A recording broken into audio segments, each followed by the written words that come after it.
welcome to the May 3rd regular meeting of the Putnam County Legislature.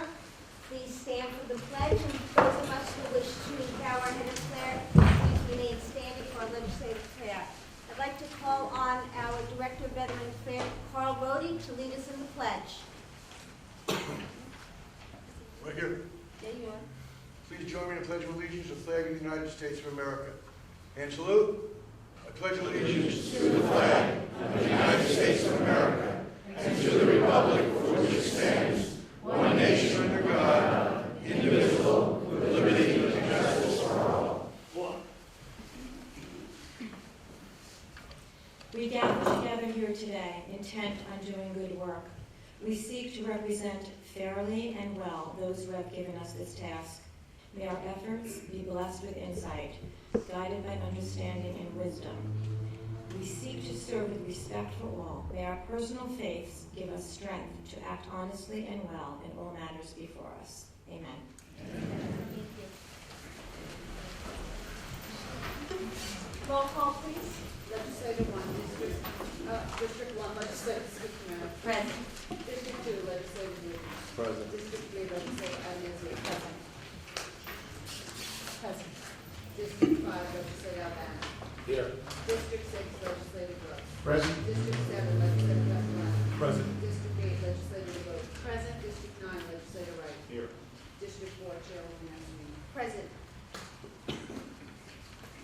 We have quite a few proclamations tonight. We're going to lead off with Legislative Gross, presenting the Putnam County Youth Board High School Senior Recognition Day. Thank you, Legislative Gross.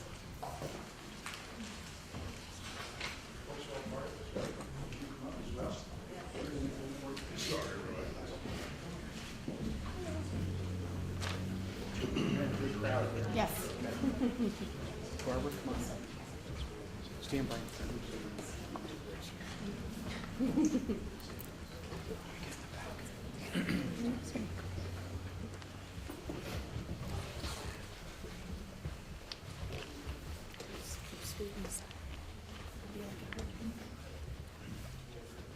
Hey, everybody see okay? On behalf of you seniors, introduce yourselves in a minute. I would like to read the proclamation first. By the way, thanks for being here. You have about 6 weeks left and you'll graduate, thereabouts, right? So, you're on the downhill slide. This is May 3rd, which is today, is coming to a close, but this is Putnam County Youth Bureau High School Senior Recognition Day, so congratulations. The recognition goes to all you seniors, as well as the ones from your respective high schools.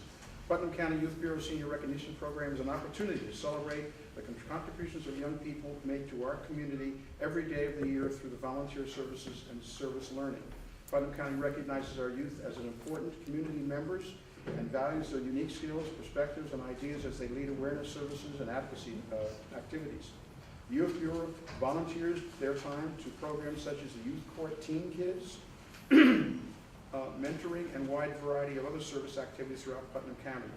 Realizing the need of community involvement, the citizens of Putnam County are proud to unite in assisting our youth to achieve their goals and help them develop good citizenship. I might add, as you folks volunteering in your senior year, which is a busy year for high school, it's really impressive and it certainly is appreciated by all the residents of Putnam County. Resolved, the Putnam County Executive and the Putnam County Legislature do hereby proclaim May 3rd as Putnam County Youth Bureau's High School Senior Recognition Day. So congratulations to all you seniors.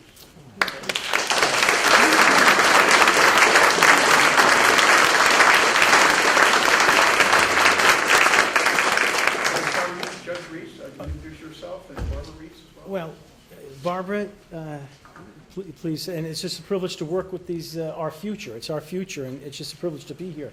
I congratulate them, and I always learn a lot by listening to our youth. And thank you so much, and congratulations.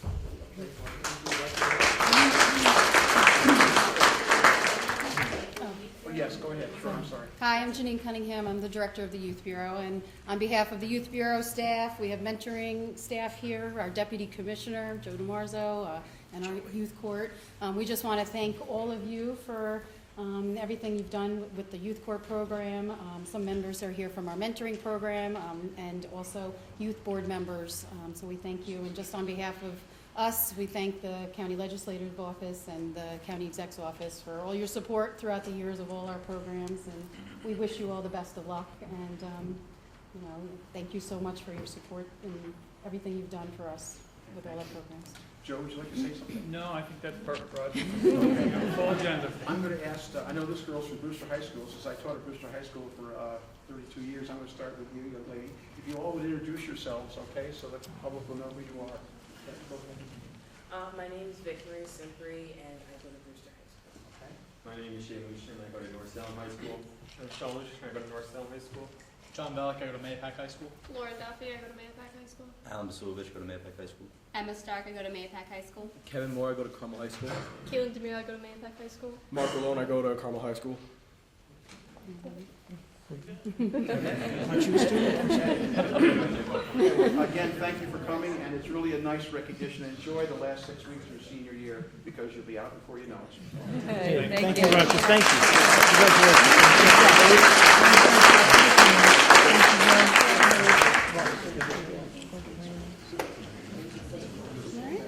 Thank you, thanks everybody.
Welcome call.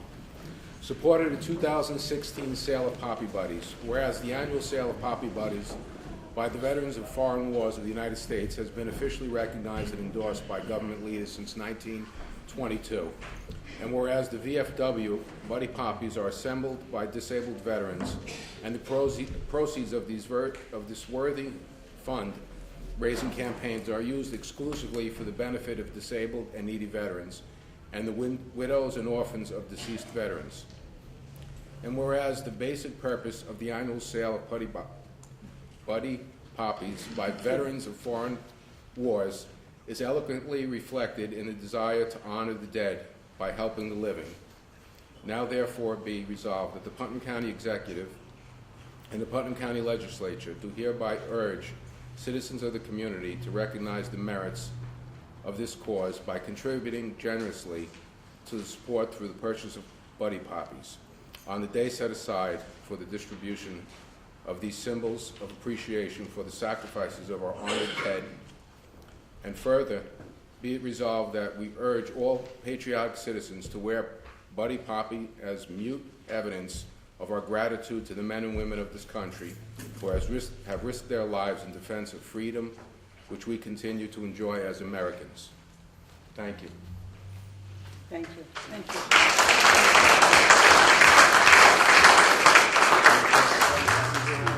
Okay, Carl, I think wants to speak first. I want to announce one other thing that we're doing this year, and it's something brand new. I have these little soldiers here, and what we started this year was called Soldier on the Shelf, similar to Elf on the Shelf. What we want you to do is take one of these soldiers, put them on a shelf at home, and when you pass by, remember that Memorial Day is coming. There's a lot of people, and I wish the kids were still here. Most of these people, the people that were here before, are not going to come to Memorial Day. And maybe this will remind them, take this on Memorial Day, go to the Memorial Day ceremony, walk up to a veteran or service member, hand them the soldier, and say, thank you for your service. And just so the other branches don't get upset, if you don't want to call it soldier on a shelf, you can call it sailor on the sill, Marine on the mantle, postie in the cupboard, or, and this is the most difficult one to come up with, airman in the Amwar. So please take one. You can also get them downstairs, next door downstairs. They'll be available, and in my office over at the Veteran Service Agency over in 110 Old Route 6. So as the ladies are selling their puppies, I'll go around handing everybody their soldier on the shelf. Thank you. Thank you.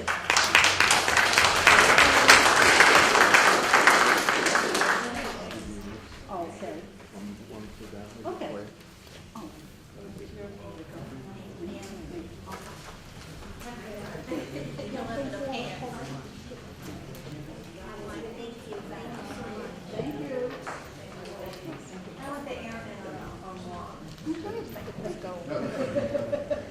That's the one here, this link.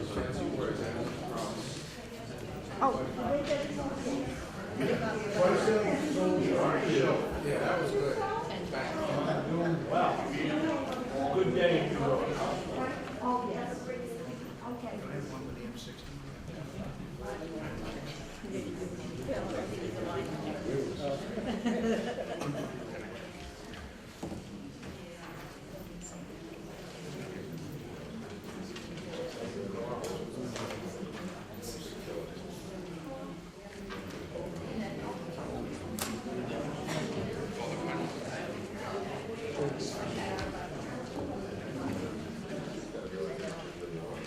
Thank you. I would now like to, Legislator Gross will now present the National Safe Voting Month proclamation.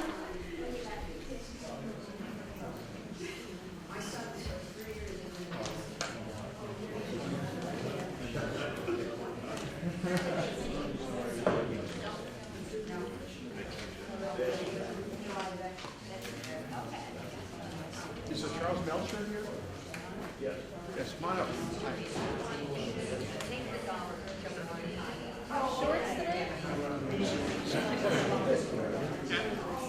Ladies and gentlemen, yep, sure. Sheriff Smith, would you come up and join us as well? Under Sheriff? Tom Back, Captain Bellotti.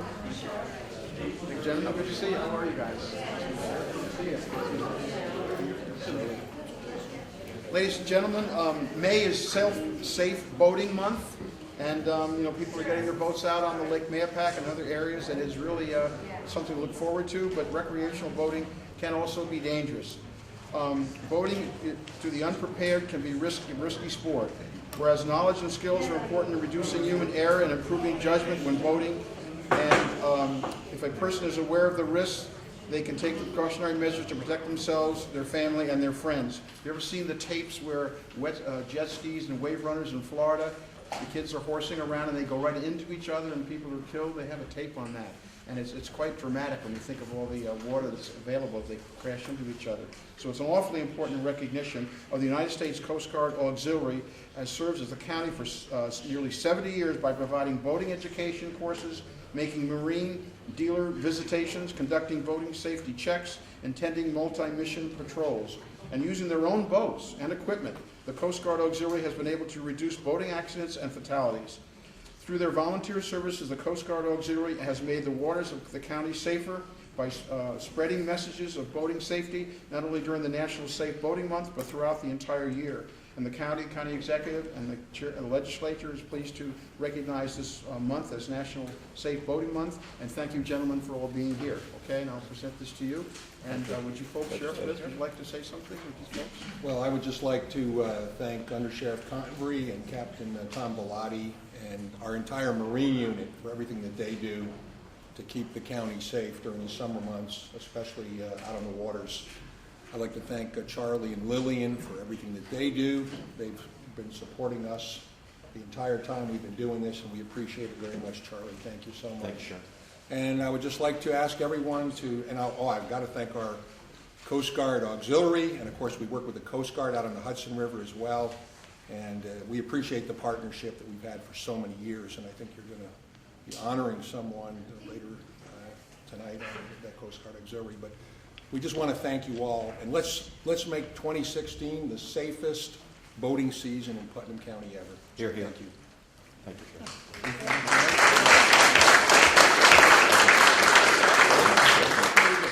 Are you folks from the Coast Guard Auxiliary? Could you Yes. stand up and be recognized? Do you have your uniforms on at all? Thank you.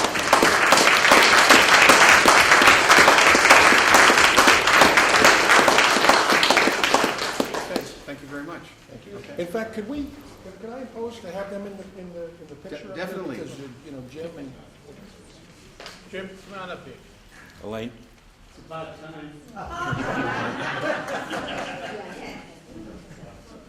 They never put you in the picture. Come on over. Come on, Jim. You folks getting in the way. These are our real heroes. They're our volunteers, and they do such a wonderful job. And Using their own equipment as well. absolutely, Really neat. thank you so much. James D. Plessy right here has made it his own personal mission to try to make Lake Mahopac the safest lake in the entire state. And he's been serving our country since World War II, when he was in the Merchant Marine and the Navy. Thank you very much.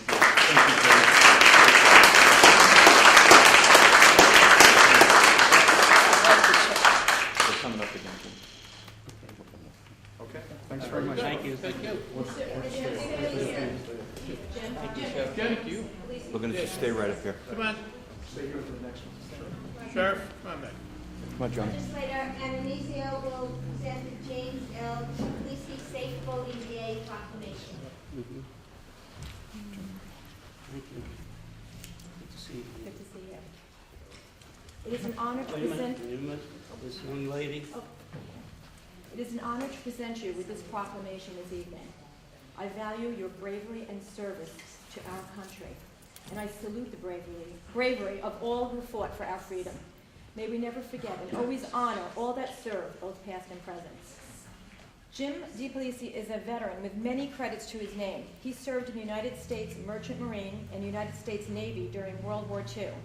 During his tour on a light cruiser in Tokyo Bay, he was present to one of the most pivotal moments of our history, the surrender of Japan, ending World War II. For 21 years, Jim has served thousands of hours with the United States Coast Guard Auxiliary, patrolling the Hudson River, Lake Mahopac, the East River, and the Long Island Sound. On September 11, 2001, Jim and his crew served on a patrol boat at the George Washington Bridge, Ground Zero in Indian Point, assisting boats in distress. Jim is awarded a medal for the assistance he and his crew provided that day. Jim took the initiative to share his knowledge and experience with the youth within our community by teaching a boating and water safety course in the Putnam County schools, a course he continues to conduct. That's wonderful. That is wonderful.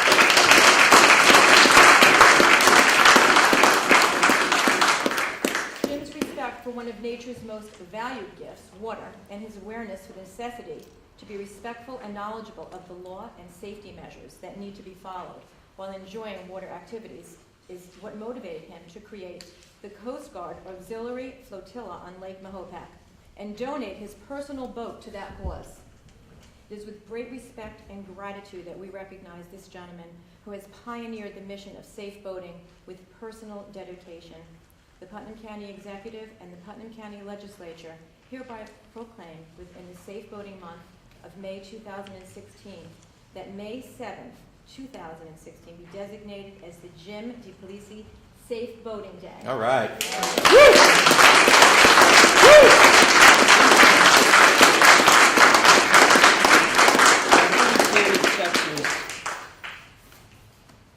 It's a great honor, but I can't accept this as this hero you make him out to be. I have to take this in memory of one man and another incident. The one man, I only met him for 5 minutes. He was a man that, when World War II started, I was 15 years old. And I was in the theater, and my friend Jerry, and I said Pearl Harbor was attacked. we looked at it, Westboro. Make a long story short, we left the theater. I quit school at 15 and went to work down in Norfolk, Virginia. I was working at this plant, and I rented a room from this woman and her husband, who I work with, and her brother came home, and he was in the Merchant Marine. And I said, "What's the Merchant Marine?" So he talked to me about the Merchant Marine, and he said, "I'll take you to the ship tomorrow." 15 years old boy. So I went to the ship, and I'm looking around, guns, very interesting, and very anxious. And the captain walked by, and he said, "Who's this young man?" He said, "Well, he might sail with us tomorrow, when we leave." And he looked at me and said, "Get the hell off my ship." That was the luckiest day of my life. That ship was sunk, and they were lost. I found out because I was living at the house with a sister, and she was next to me. I was determined to get into the Merchant Marine. So I went to the maritime office, and they said, "No, you're too young." So I went home, falsified my baptismal papers. Sorry, Chef. That's your limitation. And I gave the guy $10 to say he was my father. So I went into the Merchant Marine. Now, my mother thought I was in Norfolk, and the fellow that I was down there with thought I was in New York. I found this out later in life. I hope I'm not taking too much of your time. But, he was talking to my mom. She said, "How's Jim?" She said, "Yeah, how's Jim?" "Oh, he's in New York." "No, he's down there." Actually, I was in the Merchant Marine. Actually, it was about a half hour from where my mother worked, and she didn't know. For 4 months, my poor mother didn't know where I was. I was in the Merchant Marine.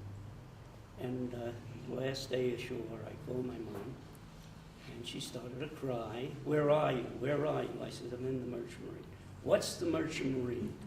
So I told her. I said, "Where are you going?" "I don't know, Mom." "When are you coming back?" "I don't know, Mom. I'll call you when I get back." So I made the trip. We went through the Atlantic, and we had some submarine attacks on the convoy. We were in what they call Coffin Corner, by the way. It was the end of the convoy, and the ships they usually picked off. But we had 4 or 5 submarine attacks on our convoy. Got in through the Straits of Gibraltar into the Mediterranean, had an air attack, and again the Navy came out, put smoke around the convoy. They started to admire the Navy. And we made our trip. I went through the Suez Canal to India, came back, immediately joined the Navy. I went on a ship,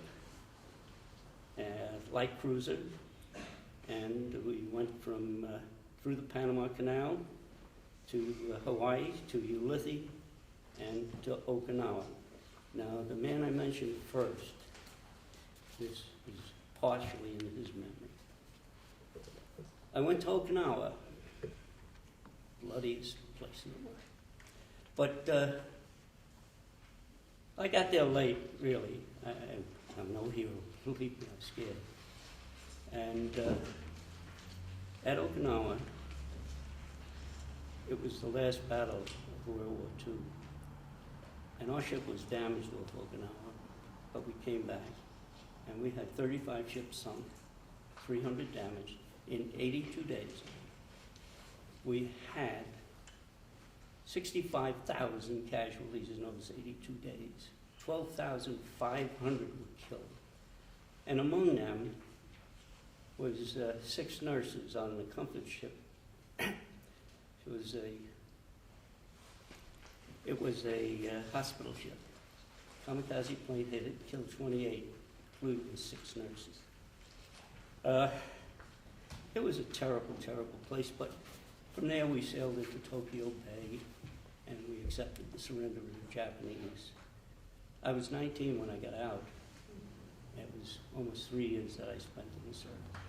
But the memory of my shipmates that we lost at Okinawa, and to that one man, I don't know his name, I don't know where he came from, but he saved my life.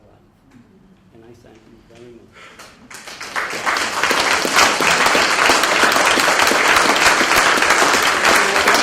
I'd like to thank Charlie Melcher for the money that your firm has given to the disabled American veterans. We thank you. You closed down your marina for one day. And in fact, our sheriff is a member of our chapter of the DAV 137. Charlie, I salute you.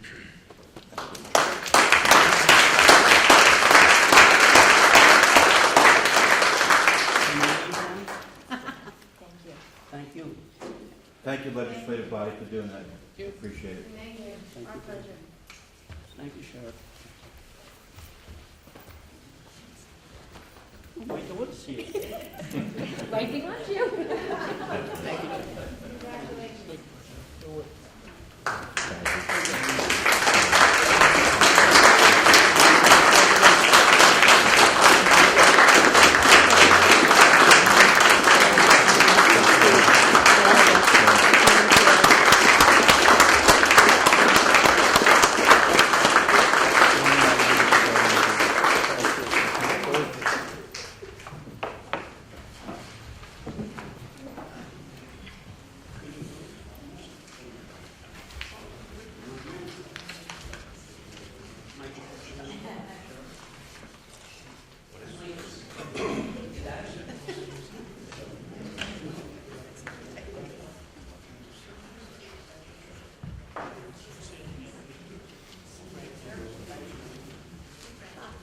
Quite a remarkable story. We're proud to have you here this evening. Thank you, Mr. D. Casey, for your service.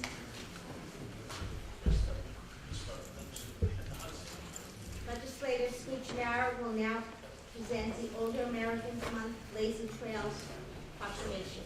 That's a hard act to follow. Pat, you want to come up? Anybody else? Come on. Everyone. Come on, we have a lot of seniors here tonight. We sure do. Come on up. Come on up.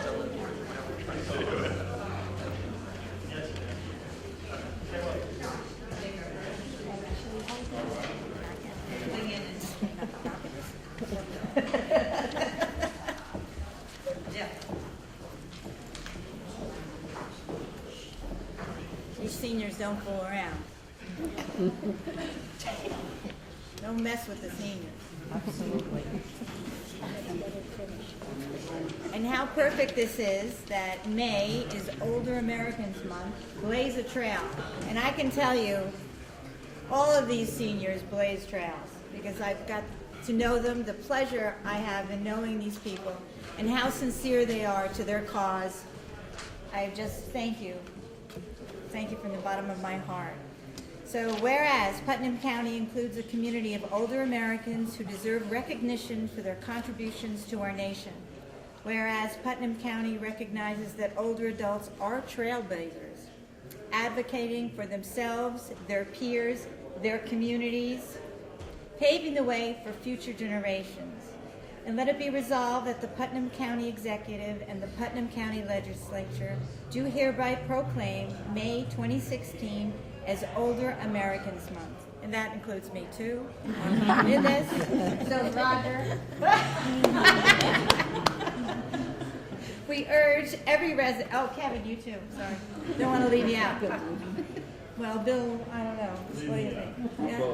We urge every resident to take time this month to celebrate older adults and the people who serve them as powerful and vital individuals who greatly contribute to our community. I'm an older adult, but I feel like you do. We still have a lot to offer, and we're very active in our community, and we do a hell of a job. But Pat, do you want to embellish on that? Here you go. Well, first of all, I really want to say thank you for the recognition, and thank the legislature and the county executive office too. And it's been my honor for 4 years to be the director. She's a senior too. Yeah. I always say I was typecast in the role. But it's really been my honor, and every year I get to appreciate more the services that our office and the county provides to our seniors. And the county itself has a long trail of blazing the future for our seniors. And tonight is very important because tonight we're going to blaze another trail, I hope, with the vote for Butterfield and also to accept the contribution of Roger and Beth Ailes for the wonderful contribution they're giving so that we can finally see the Butterfield Center. And I think it's so important. We have wonderful centers around the county, and it's time for this to happen. And it's wonderful to have this proclamation and It's have all perfect this happen timing. this month. Perfect so thank timing. you very much. Thank you. Anybody- Thank you. Yeah. Thank you. Thank you.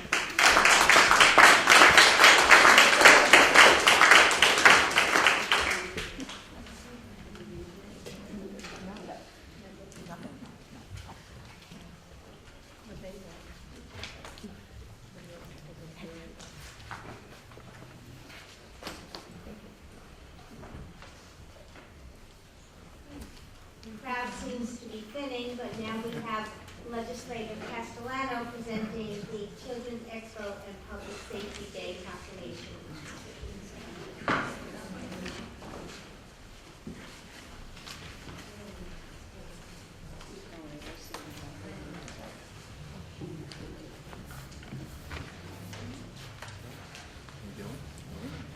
Very good. This is a proclamation recognizing the Children's Expo and Public Safety Day, whereas the Children's Expo and Public Safety Day to be held on Saturday, May 14, 2016 at 11 a.m. to 3 p.m. at the Donald B. Smith campus, Old Route 6, Carmel, New York, to raise awareness about the aspects of child and public safety. And the event is co-presented by the Putnam County Child Advocacy Center, the Putnam County Bureau of Emergency Services, and whereas sponsored by Eric Gross in memory of his late wife Barbara, and the Putnam County Center. And this is a tremendous event, and I tell you a personal story. I know it's been going on for 11 years. I brought my kids there for a number of years, and they learned so much, and I think it's so important to bring the young kids there. One thing I can remember is one of the training classes that they went to was talked about if the fire alarm went off in your house, where do you go?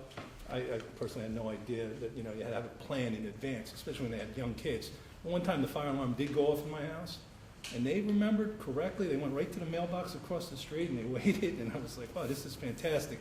But I know it came from that day, and I think it's a tremendous thing that Putnam County does, and I would recognize and I would hope everybody from Putnam County, especially the young people, come out to the event. So resolved that the Putnam County Executive and the Putnam County Legislature do hereby urge all Putnam County residents to attend the Children's Expo and Public Safety organized for the 11th year, and the event offers a wide range of services designed to support children and families in Putnam County. Thank you very much.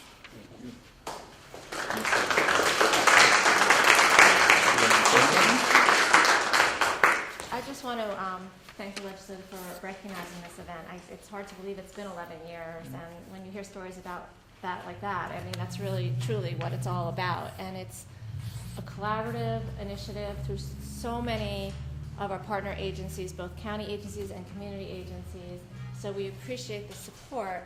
And it's a really fun day, and it's free, and it's what better way for people to come out and learn about the resources that are available to them in Putnam County. And the weather's always beautiful out there, too. That's how you Jinx know. us. That's how you know. Thank you. Thank you.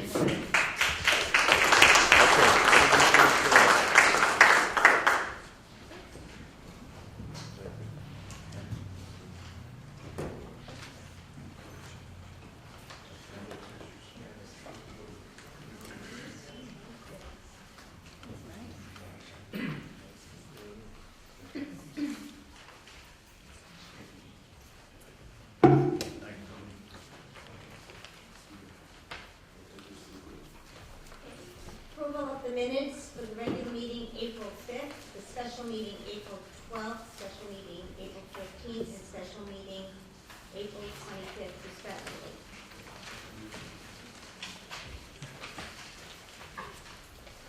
Item 5A, County Auditor, there was no activity during this reporting period.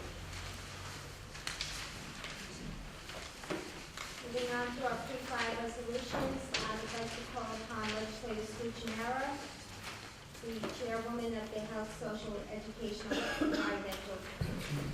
Thank you, Chairwoman Nassarino. On behalf of legislators Ananizio and Laboon, I'd like to move number 6A forward. It's the approval of the memorialization urging New York State to provide technical and financial assistance to counties to hold localities harmless from the new costs associated with federal child care law changes to ensure local child care slots are not lost due to increased costs of meeting new federal mandates. Again, this is mandates that are put on counties that we find very difficult to bring forward because of the cap and other mandates that we are saddled with. So I urge you to move this forward. Any discussion? All in favor? Thank you. Thank you. Moving on, I'd like to call on Legislator Gilman, Chairman of the Protective Services Committee. Thank you, Chairwoman Nassarino. On behalf of the members of the Protective Services Committee, Legislators Groves and Wright, I make a motion to move the following items. Item number 6B, approval appointments for the Putnam County Traffic Safety Board. Lieutenant Kevin Owens, Councilwoman Nancy Montgomery, John O'Connor, James Oster. Any discussion? All in favor? Item number 6C, approval of fund transfer, 16 Key 056, Sheriff's Department's overtime. Any discussion? All in favor? Item 6D, approval of fund transfer, 16 Key 057, Sheriff's Department temporary. Any discussion? All in favor? Item 6E, approval budgetary amendment 16A 017, Bureau of Emergency Services, Hazardous Material Emergency Preparedness Grant, HEMP program. Any discussion? All in favor? Madam Chair, will you know from the conclusion myself as an executive director of the Grantor Agency? Thank you, Legislator Wright. Item number 6F, approval for memorialization of the NYSAC resolution calling on the state of New York to fully reimburse counties for the district attorney's salary increases set forth by the state.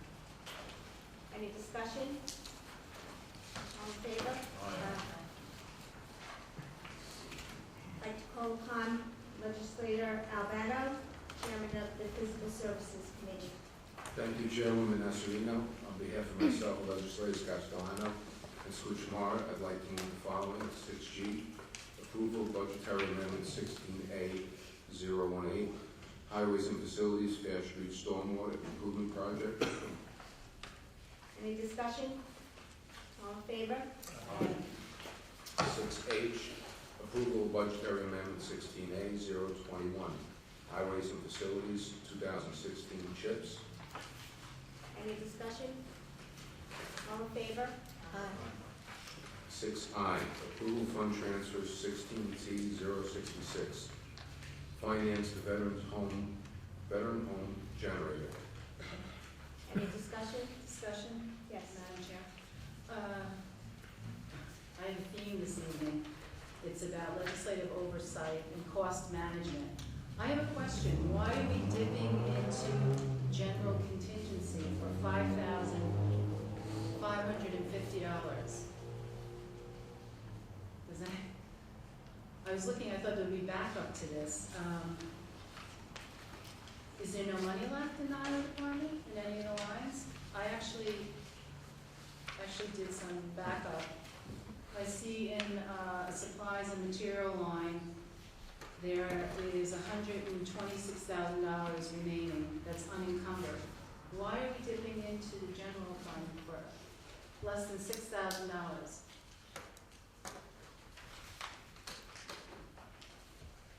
Well, that's Would the that come point. under the purview of the highway code? Contingency for No, what they're they coming think to it's us and they're asking for permission. This is a budgetary transfer, and it's being taken from general contingency, and it's gonna be put into the equipment line in highway. Obviously, they feel that it's needed to come from that area because other funds already have a place to be put. No, that means that either there's a deficit in that line, and what I'm saying to you is there's funding in other lines. And typically, the county underruns the adopted budget somewhere between 6 and 8%.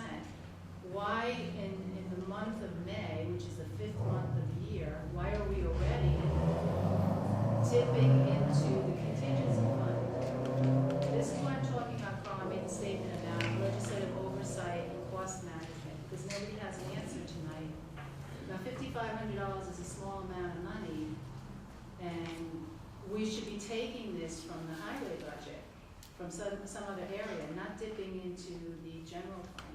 That's for an emergency, when we hit rock bottom, not now. So I would actually like to table it until next month so we can get an answer as to why. Didn't we Is that a through the motion? chair, Yeah, didn't we we discuss discussed this at committee? Motion to table on the floor, seconded. Thank you. Well, there's no backup. The generator at the Veterans Home is broken. This wasn't anticipated, so they've decided to take it out of contingency. Either place it comes from, we're going to spend the money to replace the generator that's not operating. But Carl, the issue is not really the purchase of the generator, it could be the purchase of anything, okay? The issue here is there is funding left in the budget, and we're dipping into contingency. It shouldn't be, we're only in the 5th month, the beginning, we just started, this is the 3rd day. And I'm saying that I looked at other lines in the budget, and there's money, significant money in other lines. Why are we dipping into contingency? This bears the question further on in the budget here. We have issue regarding Tilly Foster. We have multi-million-dollar bonds tonight, and we don't even know what the running total is, current total of the budget, the adopted budget for highway. We shouldn't be reaching into the contingency fund, the general fund, actually, excuse me. Okay, motion's been made here to be second, so therefore we'll, wait, have your question answered. Yeah, because And, this is not it's something certainly that an appropriate question. I don't think time is of the essence here for a generator in May, so, what was it this? Roll call for this second. Okay, roll call please.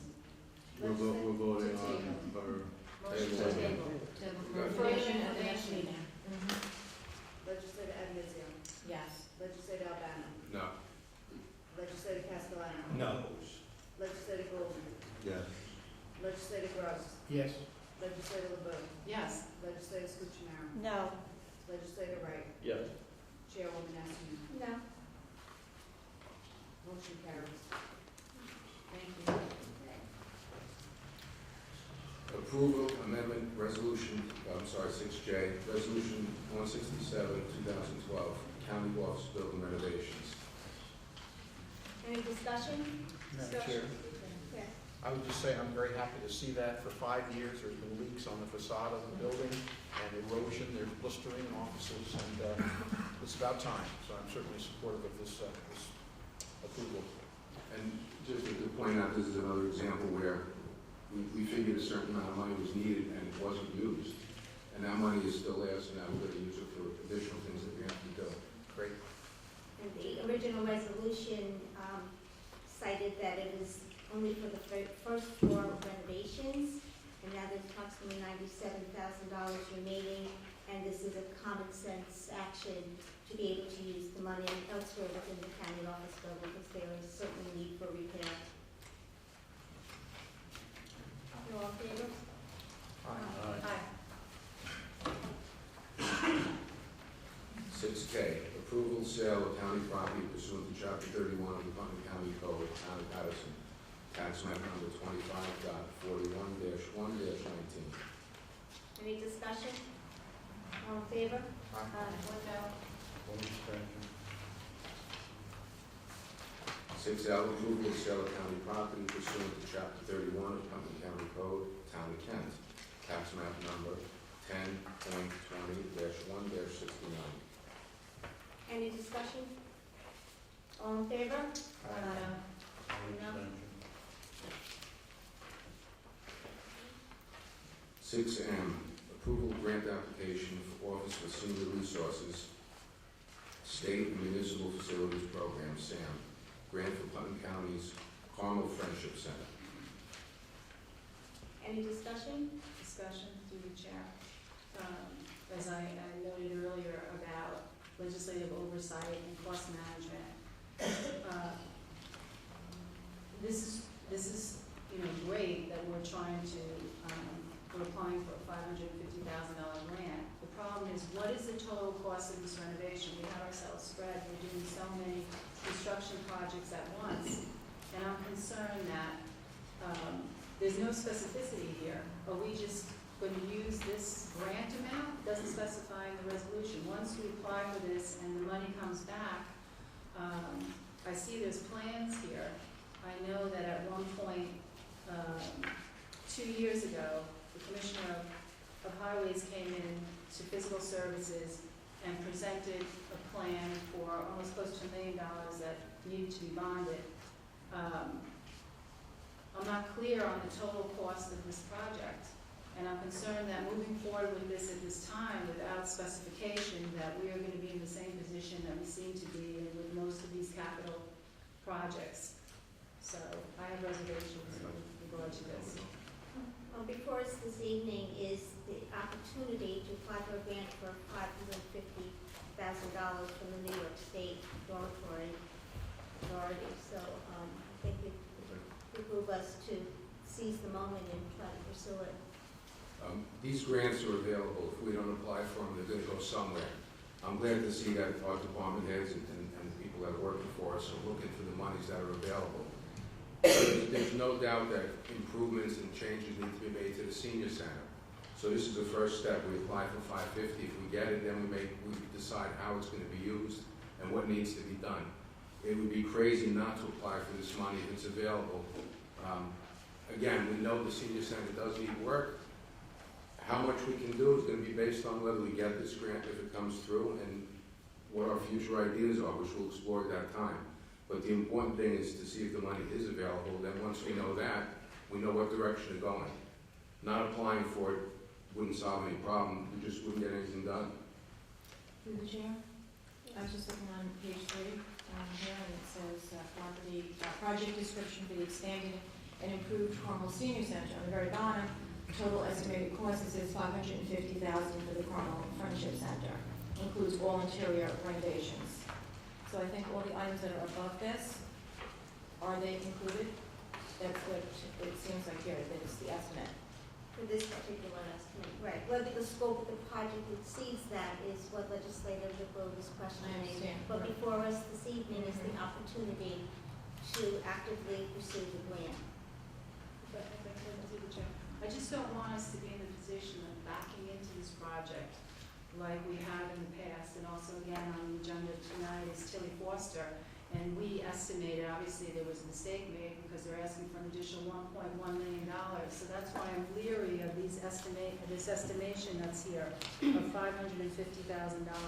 And if you look at the extensive plans that are here, this looks like this is closer to $1 million or more. So that's why I'm just saying that I have reservations. I wish that we had a total idea of the project going forward, and I think that's a proper way of handling it. We seem to, again, I'm going to repeat myself, we're in the same position. We keep working in reverse. Don't you think we should have a total plan exactly of what has to be done there, and get costs based on the total project, and then apply for grants and look for other sources? Well, I believe right this evening, the opportunity and what's on the agenda is to actively pursue this grant. Ideally, that might be something that we would strive for, but that the process is when the grant becomes available is when we actively have to seek it. So before us tonight is not anything else but the opportunity to apply for the grant. Yes, and there's no matching funds requirement for this grant. You have to seize the day with grants. It's no guarantee how long it's going to take to get this grant. We have a good idea of what the senior center needs. So I think we should definitely move forward with this. I think, and it was discussed, again, These were all discussed in physical. We went over this in physical. Legislator Wright? To the extent that it was discussed extensively a year or so ago, I think we do have a good idea of what it cost. And if more than a year ago it was over $1 million, it's probably, 1.1, 2, or 3 by now. And, I really think we're not being honest and candid. To say that a grant just comes along and you have to apply for it, well, that might even be applicable in some circumstances, but where you've got a defined plan that you've analyzed and tried to bond out before the legislature, and then come back with something like this without a commitment as to how the project has been reduced in scope so that it could be built out for the grant amount. It just seems to me dishonest to the legislature and to the process. And we should have, what's the old Washington word? Shovel-ready projects sitting on the shelf, knowing what they need, what they'll cost, ready to go when somebody opens up the spigot. And my fear likewise is that we do know what this will cost. And if it's going to be $1 million or $1.5 million project, then there ought to be discussion. There ought to be public input. I think we're turning a blind eye to what we already know about what is intended to be done there. And this is the camel's nose. Personally, under the tent. I don't believe that anyone is alluding to the fact that this would be the total scope and the total cost for the project. All we're entertaining this evening is the opportunity to pursue a grant. Legislator Castellano? No, absolutely. We can turn down the grant later. This is the opportunity to apply for the Never $550,000. Well, if it doesn't happen, it doesn't happen. It goes to a vote. But it's $550,000 that's going to go to another county if we don't step forward and help our seniors. We have a building that needs repair. We've talked about it for years. This is an opportunity to get $550,000 to Putnam County and save the taxpayers. I'm all for moving forward. Legislator Albano? I mean, to me, this is so simple. This is money's coming in with no match. If we really feel in our hearts that there's no improvements needed to be made at the senior center, and that everything's operating functionally quite well there, then, you know what, turn it back, we don't do it. But if there's an opportunity to do improvements, this is what we have to work with. If it comes through, we don't know for sure if it's done it. If it comes through, we know we have a budget to start with, and then we back into where we should go. We could say we don't want it. To say that we would later on say we don't want it for no reason, it's ridiculous.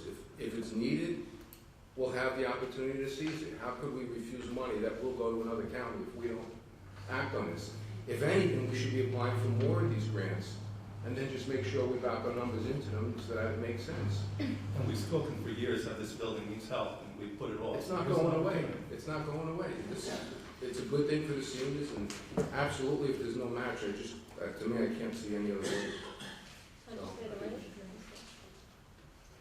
No quarrel with what Carl said, except that commitment ought, in my view, to have been secured, that there are renovation projects that can be done within the confines of the grant exclusively and won't implicate cost overruns.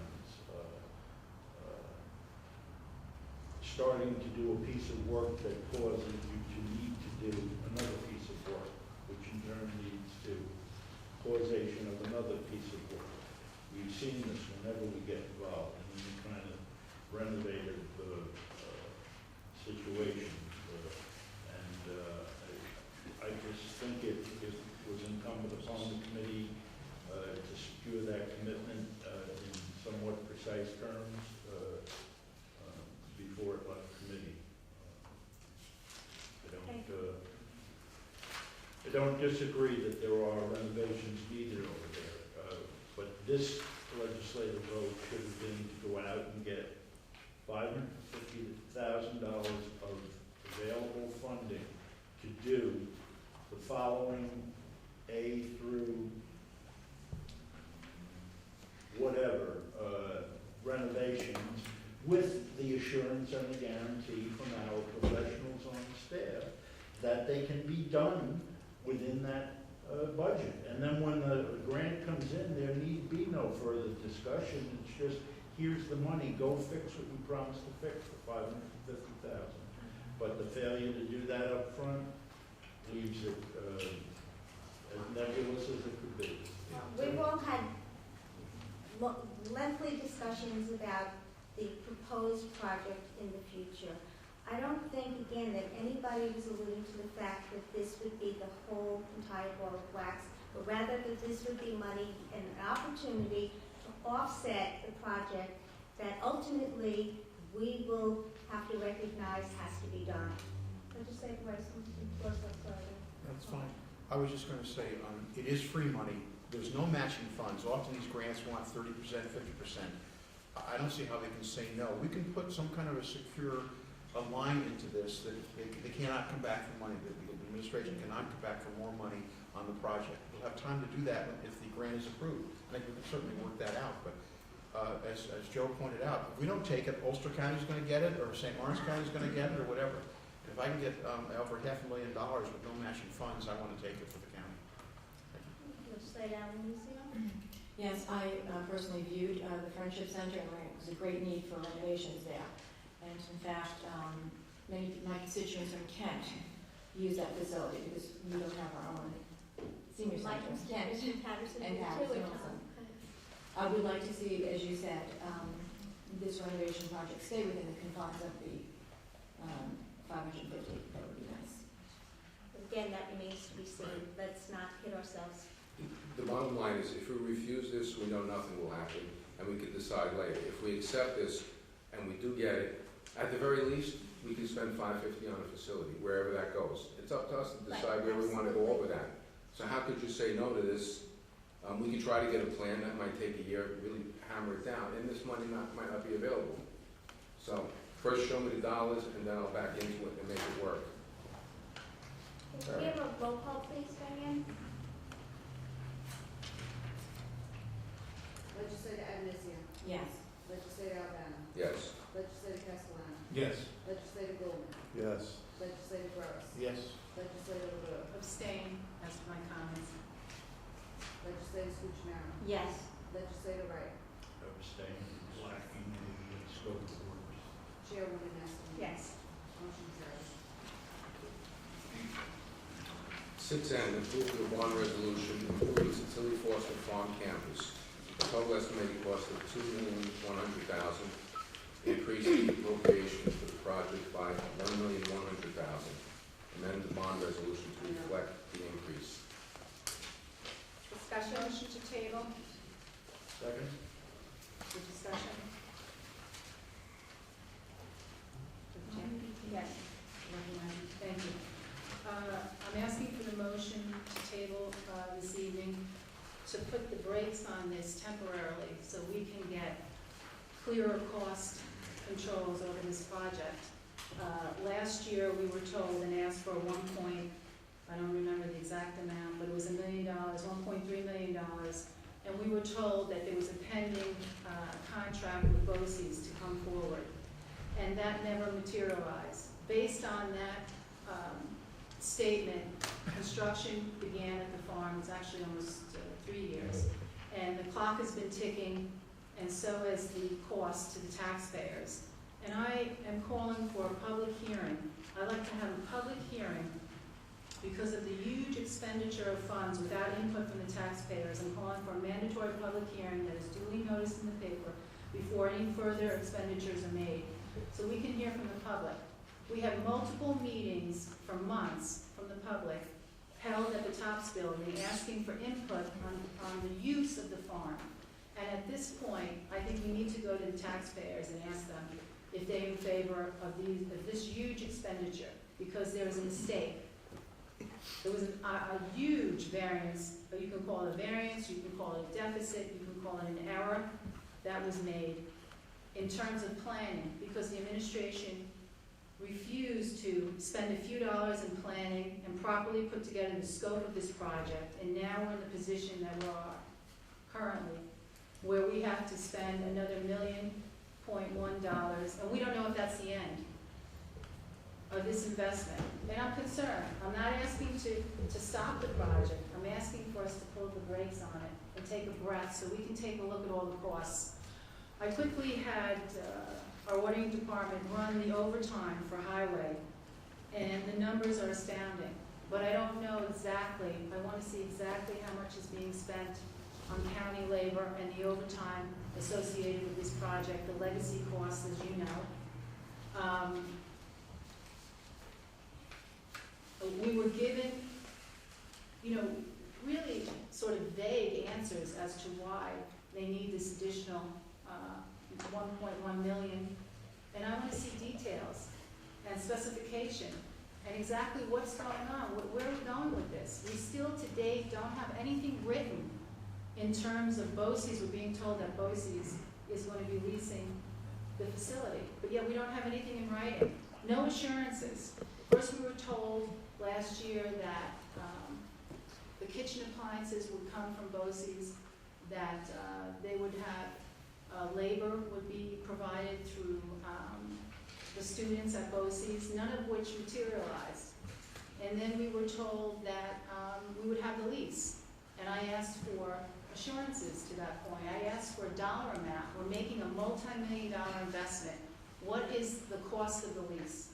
And then we were told possibly, maybe it would be $36,000. Why would we be making this sizable, huge investment based on that? It doesn't make any sense. And I'm saying that we need oversight. Okay, obviously we can't stop the project, but I want to know exactly what the scope of the project is, how it's going to be used, and exactly how. No one has told us how this money is going to be used, the $1.1 million.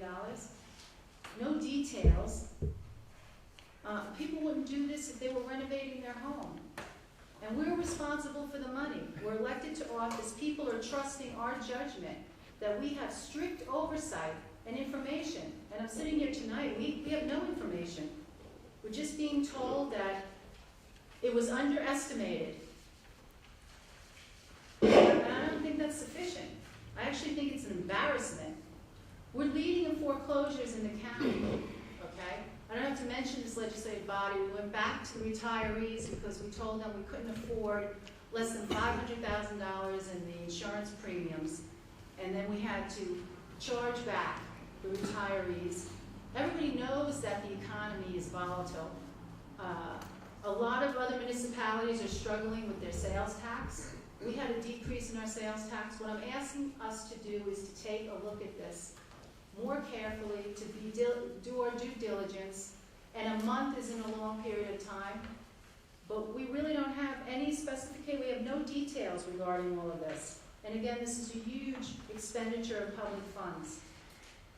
So I just hope we err on the side of caution. Nothing's going to happen.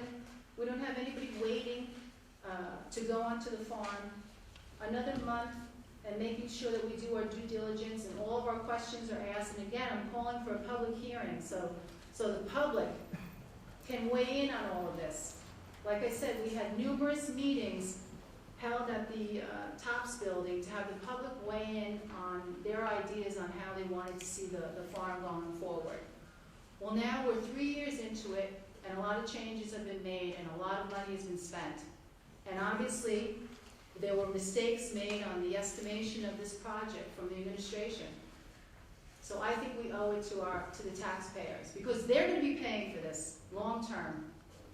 Thank you. Okay, I believe that, number one, the BOCES contract is very close to becoming an executed contract. Conversations and Legislator Louizio will speak to this a little bit more. We're very close to engaging in a contract with BOCES. I am very confident that will transpire. We did not pursue the renovations at Tilly Foster contingent on BOCES. BOCES was just something that came to support the farm and the the philosophy of the transitioning the farm into something that stays within the confines of what we wanted it and what the environment we wanted it at Tilly Foster. I think every time you have overtime, the costs do seem excessive. However, it's always been proven that using in-house labor always is less expensive than it is if you had to outsource for the same things. I also believe that in committee, Deputy County Executive Bruce Walker was very detailed in explaining the necessary needs for this bond for the infrastructure improvements. Legislator, switch now. I know, Deanie, you paint a very jaded picture of this. I do not believe it's an error in any way. I think when you start digging into a project and you go into buildings that haven't been touched in 50 years, of course you're going to find things that you didn't expect to find. We have had a very good presentation by Bruce Walker at the last committee meeting, and we discussed this at great length. We've had many public forums, and I believe the farm's vision is going in that direction, what the public wanted. They wanted farm animals, they wanted an education center, they wanted perhaps a farm to table. We have crossed the T's on many of those and are moving forward with many of those projects. So I don't believe this is an error, and I don't believe it needs to be held up more. I think we should move forward with this and see the vision of this farm become a reality. Legislator Anunzio? At this point, as we stand, we have no choice but to move forward, as Legislator Lilly did say. Last month, I had the opportunity to visit the farm with Legislator Gross, and extensive work was done on the farm. The entire septic system was improved and renovated, as well as the power supply, which is now currently all underground, the wiring. And many items had to be ADA compliant, such as they had to put in an elevator. Lower level of the farm is now available for extra space, and for that to happen, they had to dig out 12 inches of dirt bottom level so the ceiling height would be compliant. And they used the ATI program for that project. Today, I was able to visit the farm again and meet the administrators of BOCES there. They toured the facility, and they were very impressed with the construction and looking forward to coming on board. And I asked them, and they said yes, they are very interested with the culinary program, and in the future, they are very interested also in bringing in a vet tech program, as well as an equine science program. We've spent a lot of time on this. Our public meetings put us in this direction, and that's how we got here today. When we look at the overages here, it's not uncommon with projects of this size for these things to happen. We could look at the Kent Senior Center, and I think they spent anywhere from $600,000, $700,000 or $800,000 doing studies and investigating what things would cost, and that was shut down. In this case, we did everything in-house, so a lot of the money that was spent can be seen. It's not in studies, it's not in reports, it's not people that we paid to give us advice. Major issues at the farm were septic, well, electric. These are issues that would have cost hundreds of thousands if we did nothing. Over the last, whatever it is, 10 to, I don't know how many years we own the farm, we've spent a couple $1 million on this farm. Up till now, just doing renovations and repairs, and we really didn't have a well-operating facility. When we do these improvements now, the world is open to us. We can go in any direction. I never approved this based on the BOCES contract. That was just a benefit, and that was something over and above that sounded fantastic. BOCES alone is not what this was done for. There's going to be so many different opportunities now that we have a facility that is ADA or handicap accessible, has the proper bathrooms, water, sewage, being located right over 84. To me, it just makes absolute sense. You know, when we say put the brakes on this just to take a look, that means stopping it. You don't stop something at this point. We're on our way, we're pretty much there. Interestingly enough, you can see how some mistakes were made, or I wouldn't even call them mistakes, but how some miscalculations were made, because when you looked at the one building we're renovating at this point, it looked Relatively nice. You know, you said it was interesting. You walked inside and had a lot of character to it. But if you went underneath, there were beams that were ready to collapse. There was aluminum wiring with screws in it. It was a dangerous building. It could not be used for any amount of people. So these things were necessary, or we just locked the place up. After spending a few $1 million to purchase the farm, a couple of $1 million just to keep it operating the way it was, it absolutely makes sense to me to bond this over the next years and have it to be a really beautiful county facility.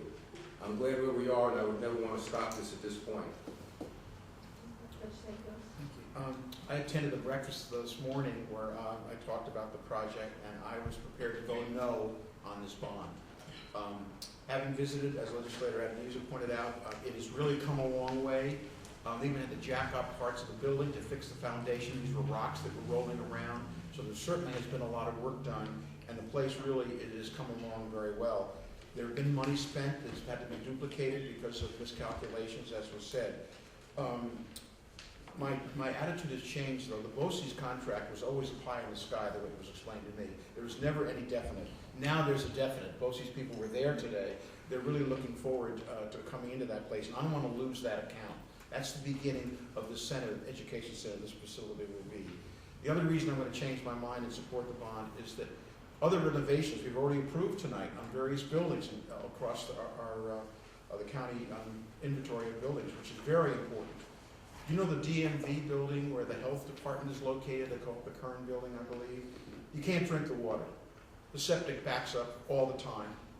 And there's also mold in very major parts of the area. And these things need to be addressed, and the funding that's being put forward will go toward that direction. And our infrastructure is in trouble in this county. So for those reasons, I think that I will support the bond because I want to move forward. The project is a go. I think we need and demand stricter oversight as we go forward. We really have to look at the dollars for physical services. Thank you. Mr. Chair, if I could comment, since everyone commented on my initial comment. Roger, I'm concerned about your comments. You keep always saying going forward. Now today it's present. Last year when we voted in draft format, and I wish I had the plan for Tilly Foster last year when everyone voted in favor of the $1.3 million bond, which I voted against and Legislator Wright. It was in draft form. This is about process. And we keep redoing, we keep going over the same thing, making the same mistakes. For you to make a statement that going forward we're going to have tighter cost controls, it's too late. I mean, where are we getting all this money from? We have to prioritize our spending. The administration is promising everybody everything.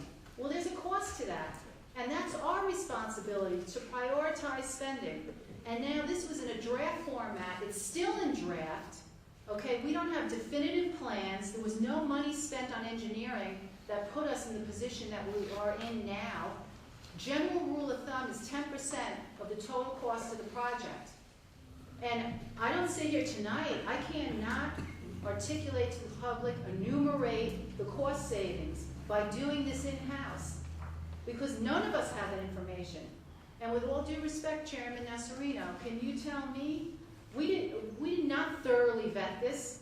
There was a PowerPoint presentation, and they went over basic areas of the project, and they gave whole numbers without any specificity, any specifics about it.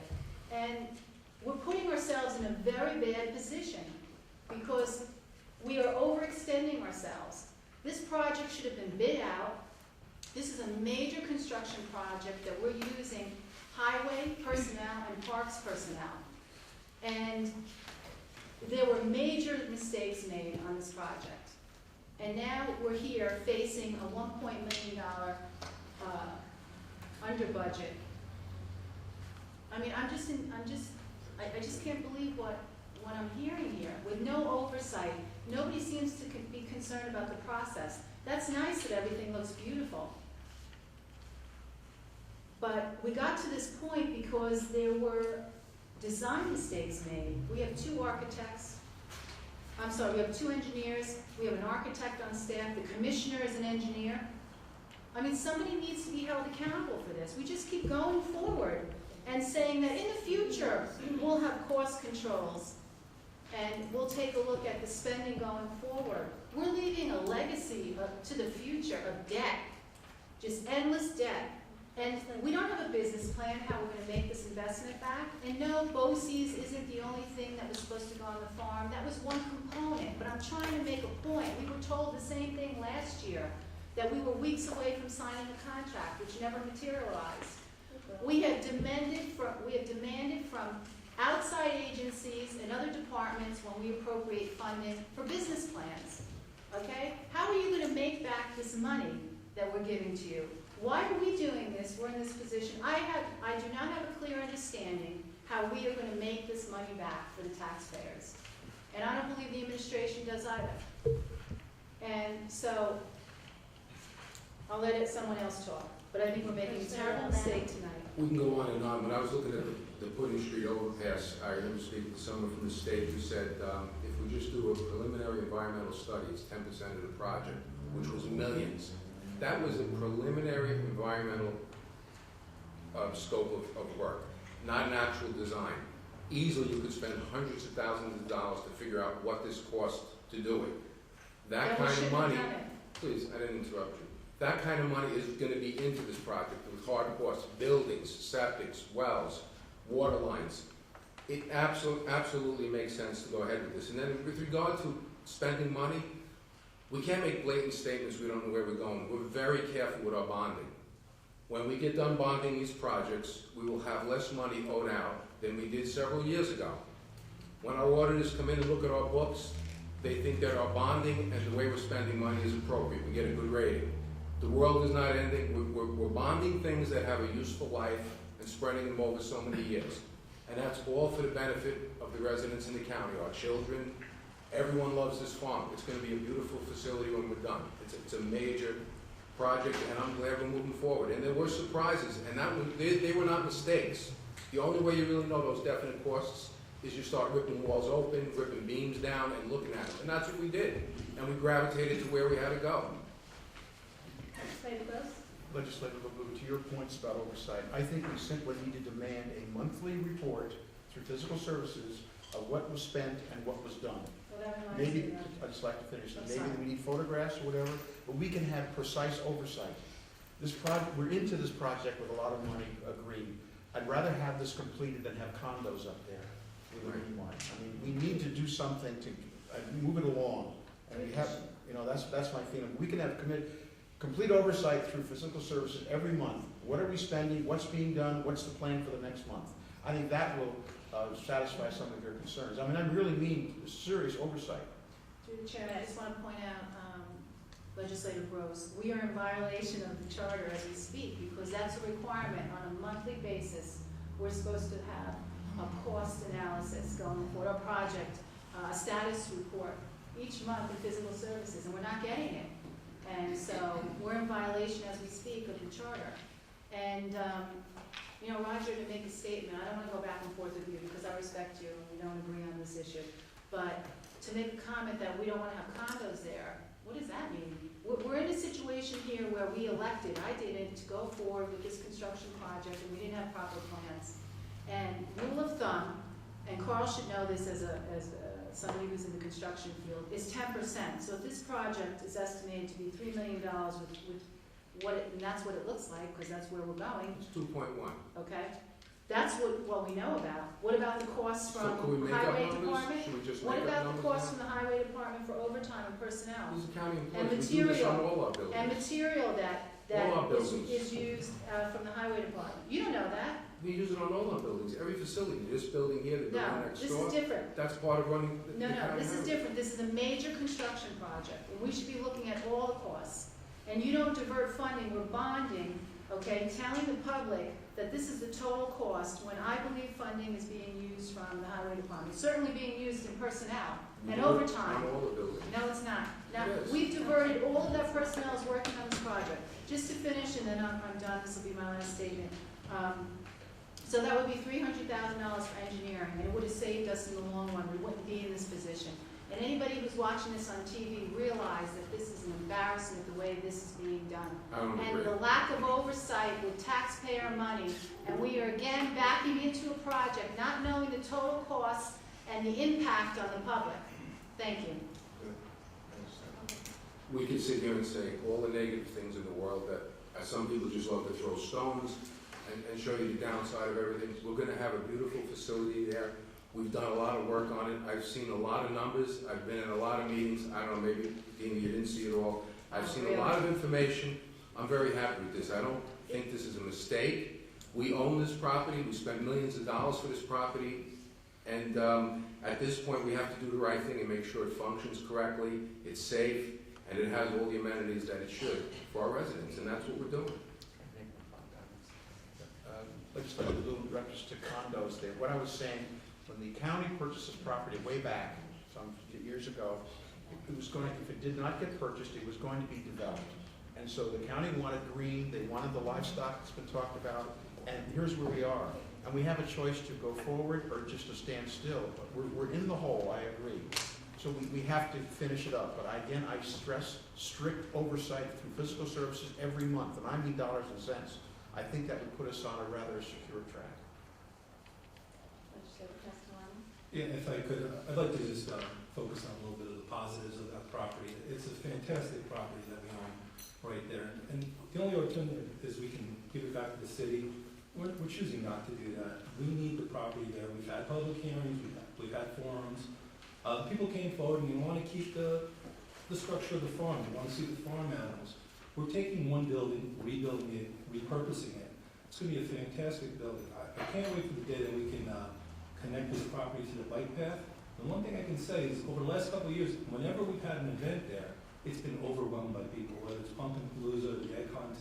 People want to go there. They want to see the property. There's trail hikes there. The bike path is nearby.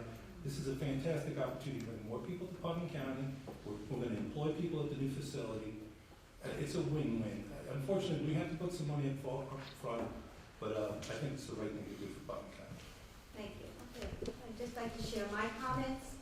Everyone here this evening has expressed their opinion, and I respect everyone's perspective, which I know is individually derived with the best interest of the people of Putnam County in mind.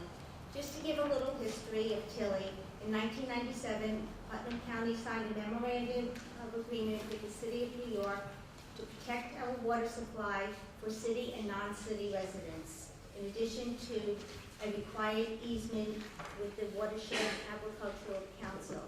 In 2002, the legislature unanimously approved the acquisition of 199 acres of Tilly Foster Farm and approved using $3.8 million of the East Hudson QUIP Fund's Water Quality Investment Program for the purpose of water quality protection and the preservation of open space.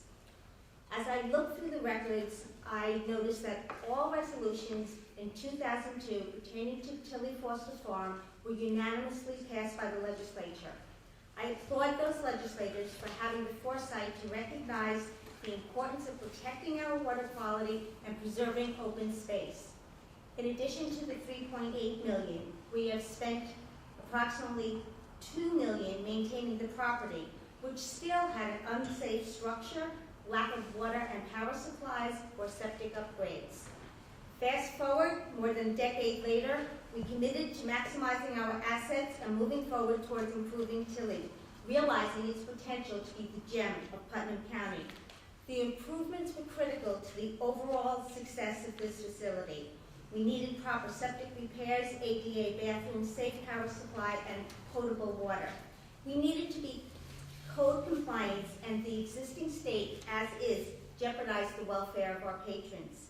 In addition to bonding the $1.3 million, tonight we are considering another $1.1 million for additional infrastructure improvements. I will be supporting the additional bonding this evening to ensure that this project will reach fruition.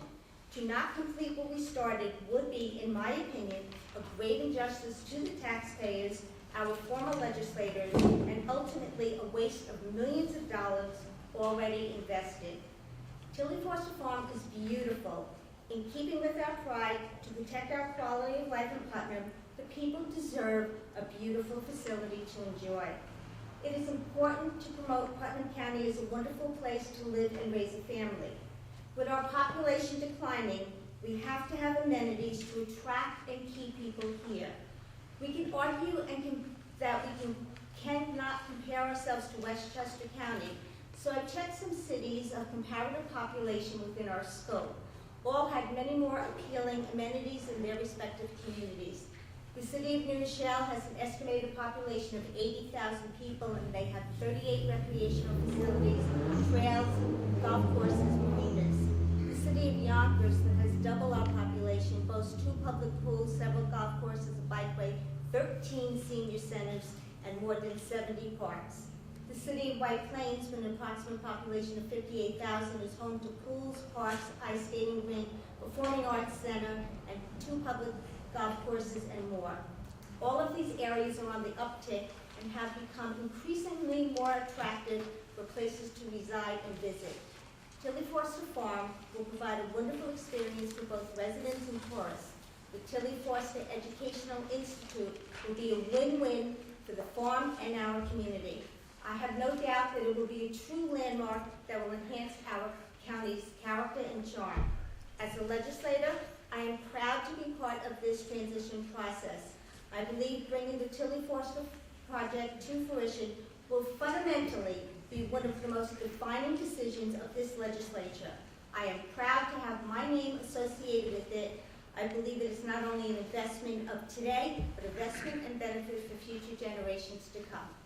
We have a motion to table. I'd like to take a roll call vote. Madam Chair, I have been trying to, I'm sorry.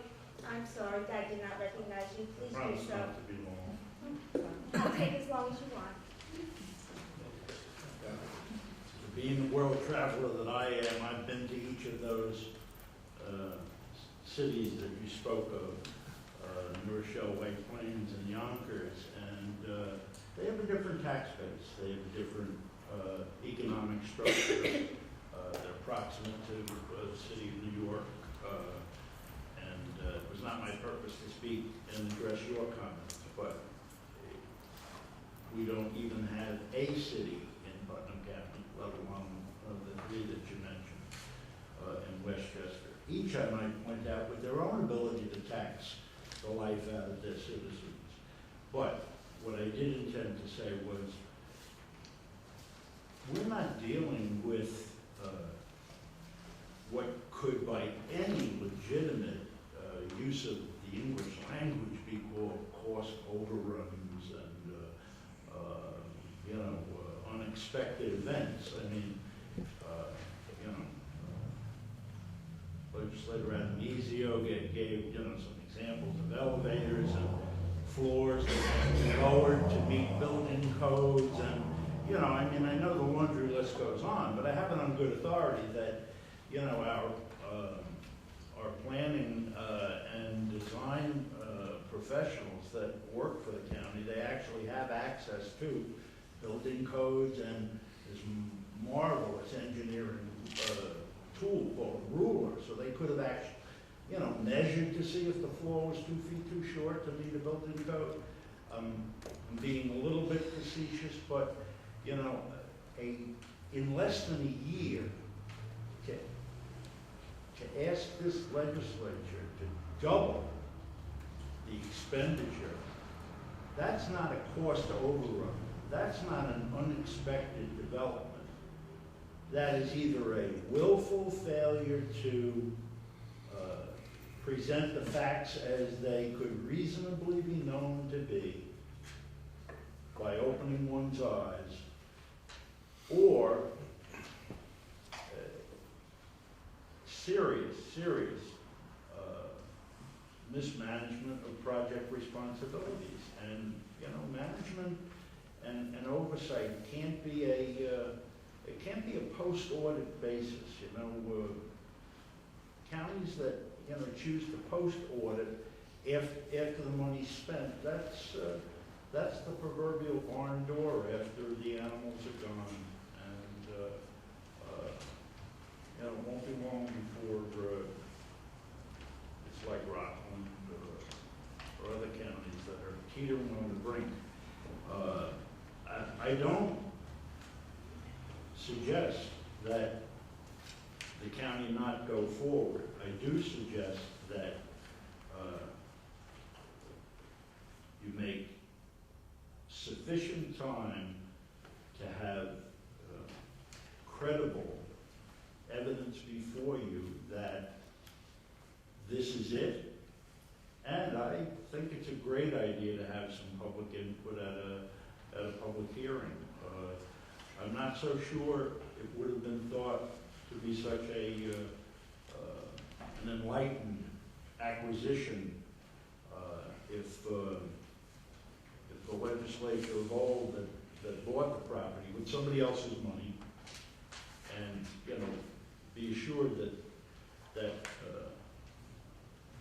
East of Hudson money could have always been used somewhere else by the county department. So we chose to put our $3 million purchase there, but I'm not so sure that there would have been such overwhelming support if instead of a $3 million project, the original purchasing legislature was told it was going to be a $6 or a $7 million project.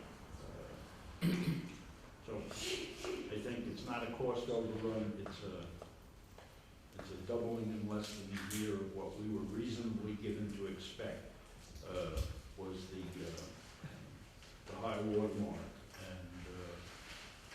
And quite frankly, we'd be in no better position to complain or argue if another legislature sat here next year having the exact same argument, because nobody required any specificity before the taxpayers were saddled with the cost going forward.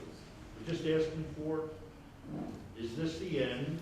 And what does this 1.1 million, how does it get us to that end?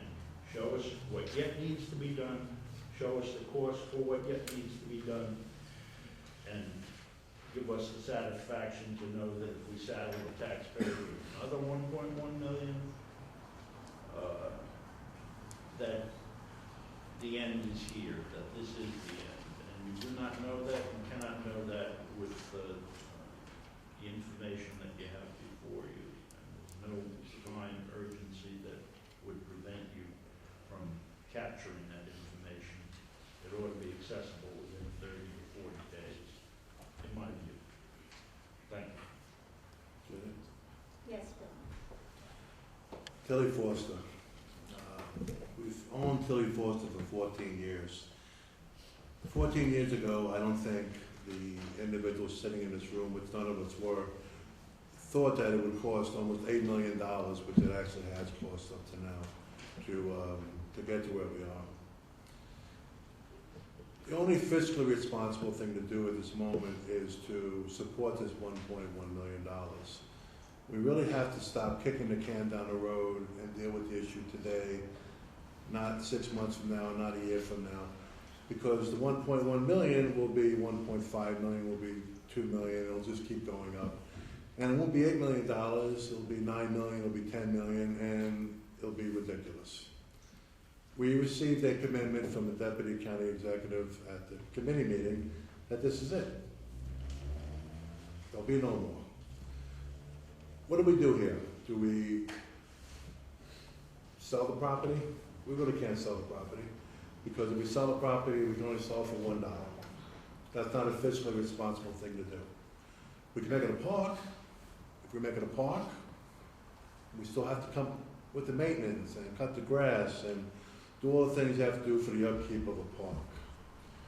It used to be a horse farm. Some individuals said, make it a horse farm again. Well, over the last 14 years, the county's only generated $500,000 of revenue. So that's not a real fiscal responsible thing to do either. There's a vision now. I say the only real, honest, fiscally responsible thing to do is to move forward with this. And in a year, 2 years, Tilly Foster will be behind us and will be a lovely place for us to visit. So I will be supporting this tonight. Thank you. I believe we all have very strong opinions of the vision of Tilly Foster Farm that have been expressed this evening. I can't speak to it with proficiency to all the details that Fred Penna and Bruce Walker spoke to at committee meeting, but they did go into pretty specific details about the infrastructure and what needs to be done to complete this project. renovating this project was unprecedented to them because they did not know what they were going to encounter upon opening walls and looking at the surfaces and detailing all the water, electricity, and septic systems that had to be repaired and upgraded. It has been quite a journey, I will admit, but as I said, I think this is a win-win for Putnam. If we compare ourselves to Westchester, Kevin, I'm told it's too wealthy and too big, so I tried to go to a scope of something with equal popularization just to drive home the fact that people are flocking to these cities and areas that are revitalizing themselves, and we need to have something to call our own that people would be attracted to our community too, because it is such a beautiful, beautiful place to live and raise a family. And I'm very, very much in favor of bringing Tilly Foster to fruition. So we had a motion to table in a second. I'd like to call for a roll call, please. Legislator Agnesi. No. Legislator Albani. No. Legislator Castellano. No. Legislator Goldman. No. Legislator Gross. No. Legislator LaBelle. Yes. Legislator Cuccinero. No. Legislator Wright. Yes. Chairwoman Esserman. No. Motion passed. So we- So I'd like to move this forward, the bond. Okay. Roll call vote for approval of the bond. Legislator Agnesi. Discussion on non-paying resolution? Oh, if you wish, yes, I'm sorry. I just saw one of my notes I wanted to point out when I was speaking last time, that I was going to note that Legislator Gross acknowledged that we were in the hole, and I just wanted to point out the proverb that what you do in that situation is you stop digging. We appreciate your humor, Legislator Wright. Black humor. Legislator Agnesi. The bond. Yes. Legislator Albani. Yes. Legislator Castellano. Yes. Legislator Goldman. Yes. Legislator Gross. Yes. Legislator LaBelle. No. Legislator Cuccinero. Yes. Legislator Wright. No. Chairwoman Esserman. Yes. Motion carries. 6-0, approval of the secret determination.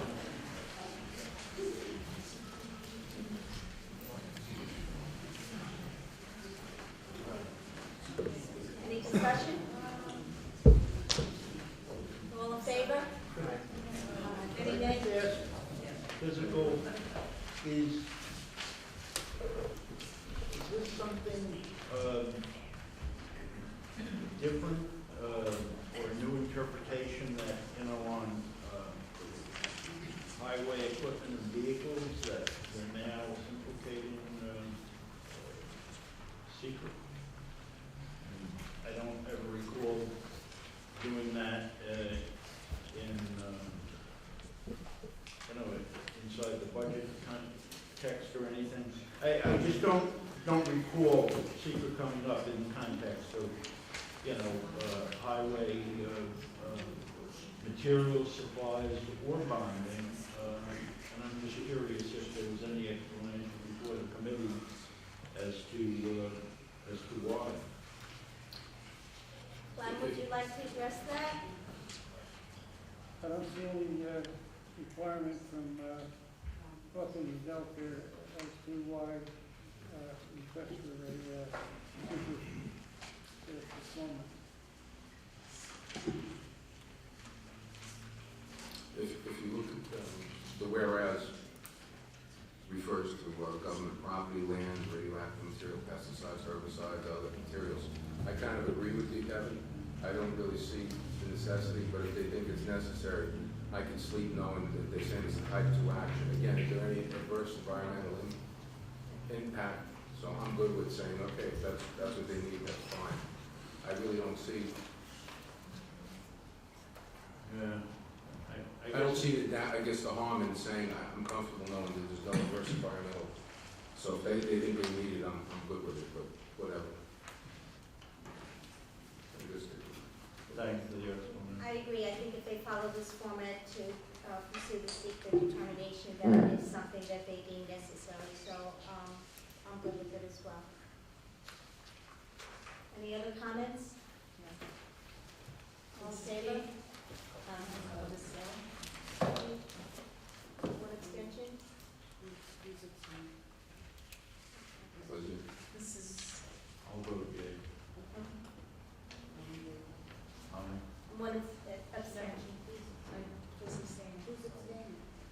Legislator LeBeau. No, no. Oh, I'm sorry, I did I just- not hear you? Yeah, you didn't hear me. I thought Kevin was abstaining. I was just looking for. Oh, I'm sorry, okay, no in favor? Aye. Okay, thank you. Okay, I'd like to make a motion to accept the additional 6B, 6R, and 6T. It just highlights where some of this money is going. I'll second the additional. All in favor? Aye. Okay. Oh, so you just give us one Yeah. second, sorry. Okay, and 6 here. Yeah, just, can we move these all at once, Clyde? You want? Yeah. Through the Like- chair, yes. Sure. you have to, I think it should be done individually, right? As long as you Because get, SEQR attached to it, and I think, Carl, in open and transparent government, I think, we're talking about R, for instance, it's the bond resolution for the reconstruction of various county-owned bridges and culverts, excuse me. If you want to read what's here, you accepted the additional, it says ongoing culvert repair and replacement program 2016 to replace the Turk Hill culvert. Why don't you read that? Oh, we could, we discussed this in physical. I know, but this is for the public. Right, so the public understands what we're It's- approving. It's the funding of county roads for $1 million. Okay. It's also for bridges and culverts for $500,000, and for highway equipment for $500,000 in various locations of the county and equipment that's needed. Okay. So 6P. Okay, I'll do both one at a time. 6P, approval of bond resolution for $500,000 for various vehicles and equipment for the highway department. Any discussion? All in favor? All in favor? Approval of the secret determination, 6Q. Any discussion? All in favor? Bond resolution for the rehabilitation or reconstruction of various county-owned bridges and culverts. Any discussion? All in favor? Approval of the secret determination, 6S. Any discussion? All in favor? 6T, approval of the bond resolution for reconstruction and/or resurfacing of various county highways. Any discussion? Through the chair, I just want to comment that the roads that will be paved will be Mill Road, Oscawana Lake Road, Westlake Boulevard, North Lake Boulevard, Fairfield Drive, Baldwin Road, Upper Snake Hill Road. Thank you. Thank you. And I'd just like to note highways and facilities, as far as the monthly report, we're working on a better version of that so that we have a more clear picture.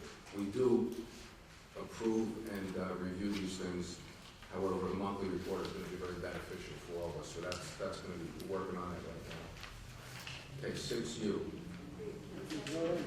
I'm sorry, do we have all? Yes, Aye. thank you. Okay, approval of amend the policy of naming county facilities, 6U. Any discussion? All in favor? Aye. One no.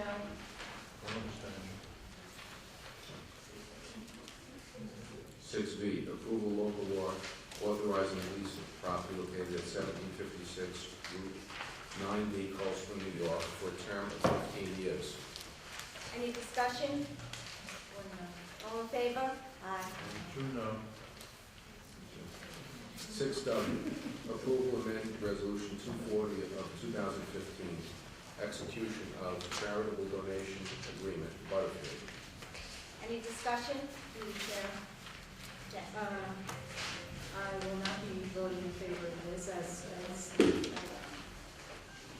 I did item 6U and 6D. I believe this sets a dangerous precedent on any future negotiations for donation of property or money between a private individual and the county. In effect, this private individual is holding the government hostage, making the control over the project a condition of the donation. Thank you. I would wholeheartedly disagree with that statement. If you walk into any hospital or any facility, you will see that there are donations made for wings in hospitals and universities, and the name is affixed to the wall of who that person is that donated the money. This is just something that there really is no harm to it other than to show our gratitude for the donation that we received. Chair? No, I was just gonna say, it's my understanding that we are naming a wing. Not the wing, the interior. The interior. The interior, that's Not platform in- had in the interior, It's not not the the outside. exterior, not in the exterior. I would just like to say, with regard to, the naming portion of it, I think it's very appropriate. It's a great thing that somebody's doing for the community, for our seniors. So I think it's a very nice gesture. Barbara? This family has been trying to donate $500,000 to our seniors for 4 years now. And it's about time we say thank you so much for what you're doing for our community and for our seniors. Thank you, Roger and Beth Ann, and Zach. Through the chair, I think I have recognized. I wanted to comment on the comment that you made. Yes. Unlike the hospital, which is a private organization, and I can talk about something that happened here locally, Putnam Hospital. A developer donated to Putnam Hospital, and in return for the donation, the developer's name was put on the wing of the hospital, the expansion. But unlike this, which is government, the donation is conditional. The individual wants their name on the facility, and we're changing county law and a resolution. Two things are changing tonight. And also, the donor will have control over the construction, unlike the analogy that you gave with the hospital That was and an public, agreement. and public facilities, or private facilities, I should say. This is a government facility. And so the donation is made with strings attached to it. And I think we're setting a terrible precedent, as I said earlier. And this is, make no mistake, this is completely different from the private sector. I'm using the analogy of a hospital Well, or let a me use school another or something else. analogy. Our municipal ball fields have been named with somebody's name as part of a donation that was, and so there are other examples whereby a name is affixed to a ball field or a building. So, Which municipalities is that? Because according to the county law, they have to be deceased 5 years. Well, that brings me to another question about that resolution regarding the issue with having been deceased. I don't agree with that resolution that was passed, that to my understanding was politically motivated, and that was the reason why that was precipitated in the first place. So I'm all too happy to amend that local law, because I don't think the motivation behind it was all that, Altruist, correct? yeah, that's the good word. I thought it was a little disingenuous to create that local law to begin with, so I think it's fine to reverse it. We've already voted on this, we shouldn't spend too much time, but basically tonight, I'm happy that we applied for a $500,000 grant that cost us nothing for our seniors.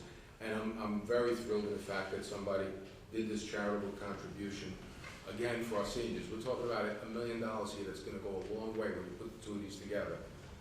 To me, it absolutely makes sense, and it's good stuff. Legislator Wright. I will abstain again because I could not approve 6V, which is the underlying lease proposal, because it is not the project that was presented and approved by the legislature long ago.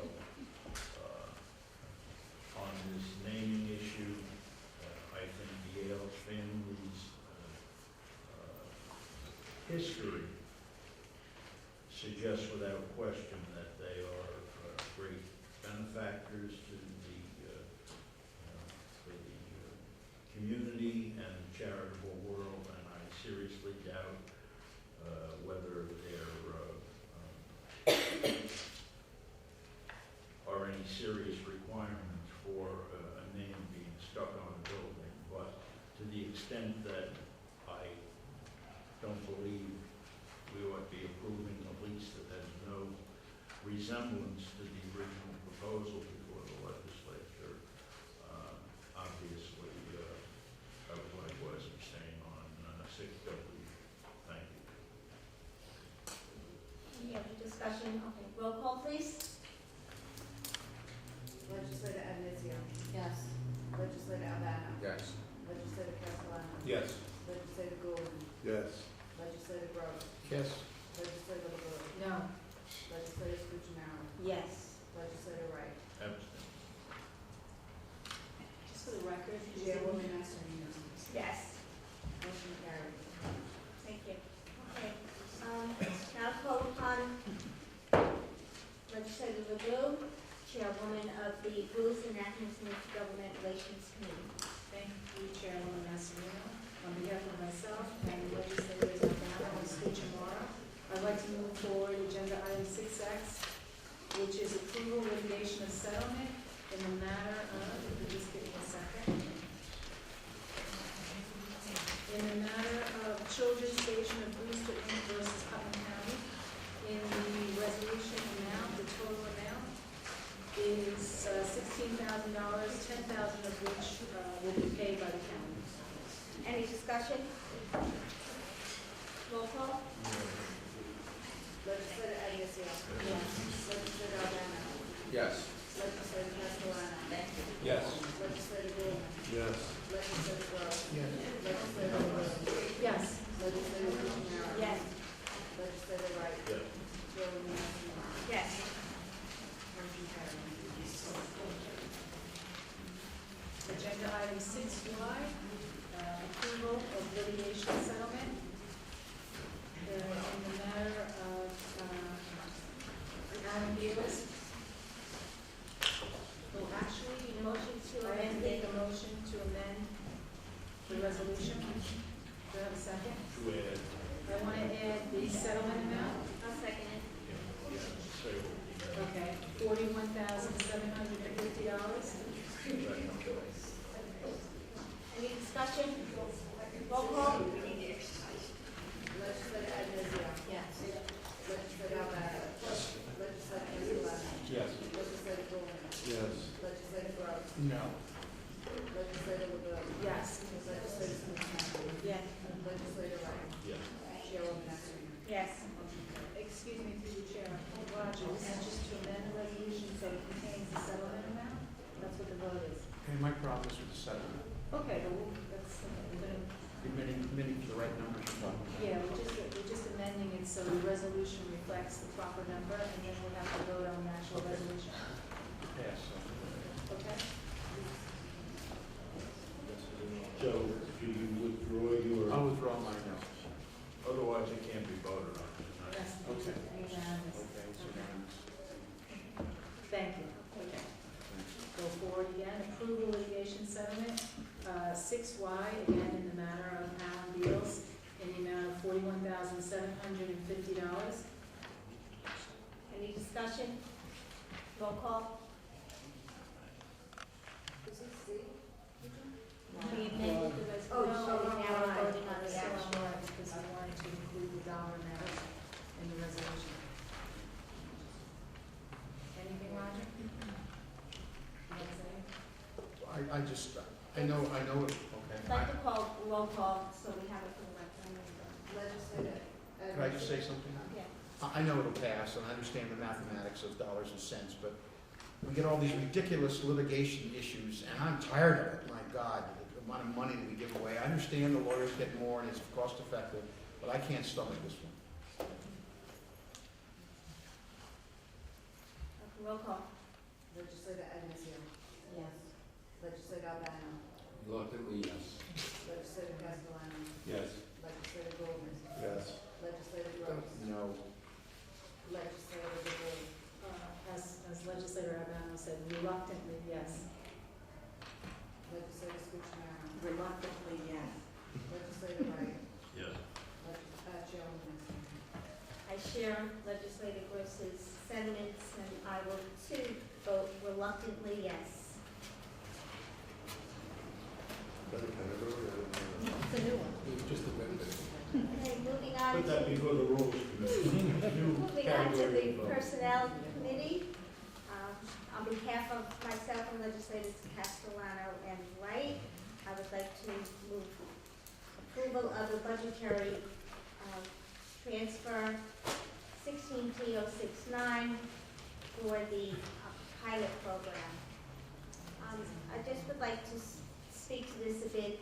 This request is for an additional $10,000 requested by Paul Elder, the Director of Personnel, for our summer pilot program this year. Pilot stands for Putnam Investing in Leaders of Tomorrow. It is a wonderful program for high school and college students alike, affording them the opportunity to work in the county over the summer.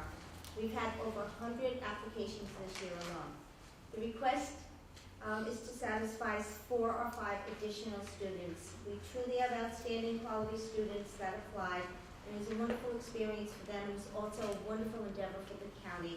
Students work on projects that oftentimes and resources do not permit for full-time employees. The staff is receptive to the program and enjoy their intellect and zest that they bring along with the sunshine. I wholeheartedly support this budget request. There have been many cases whereby students work on projects where, if they were outsourced, it would have cost the county thousands of dollars. The investments in our students is more than fiscal. It is our philosophy to invest in our leaders of tomorrow. So I will wholeheartedly support this fund transfer in the amount of $10,000, $10,765. Yes. Our youth, as we saw tonight, our most important resource in Putnam County. They're tomorrow's leaders and tomorrow's folks at every level of government and business.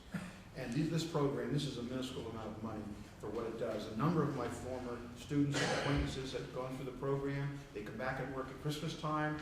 Some even offer jobs in the county. It's an excellent program. And if they wanted $25,000 to expand it, I would support it. It's one of the best programs we have to help our people. I certainly support it. Thank you, Jim. I agree. I agree also. You talk to any department head and they just have rave reviews about everyone that comes in and helps them through their department. And it also is a great way to have these kids experience local government and how it works. You know, it's an amazing program, and I too, like Roger says, would give more money because I think it's that worthwhile. Thank you, Legislator Albanese. This was introduced in 2013 and has helped students to decide the path they would take regarding career choices. We also have Putnam County benefits also for the students as they work in the departments, but we currently have 3 positions with no pay. And there's one in the DA's office, Veterans Affairs, and Economic Development. The rest are paid positions. Yes, some are, most of them. Legislator Albanese. No, I just like to say I fully support it. It's great for the kids. It's a great experience, and it helps the county out a lot. It's actually a cost savings in the end because there's a lot of things we just wouldn't get to unless we put more people on. Yeah, if I can speak to that a little bit. In Westchester County, we don't have this program every year, but when we do get it and we do get internships, you know, it builds the morale of the county employees that we can have some younger people in there that are willing to learn, and it's a great opportunity for everybody, including the county employees. So I just wanted to touch on that. Thank you. Legislator Wright. I am a very avid supporter of government offering opportunities to our youth to get a window into jobs of tomorrow. I would like to, as I elaborated at much more length in the committee, see the paid positions remain at the current level and encourage volunteer positions to be more widely adopted in the program. I think there's a great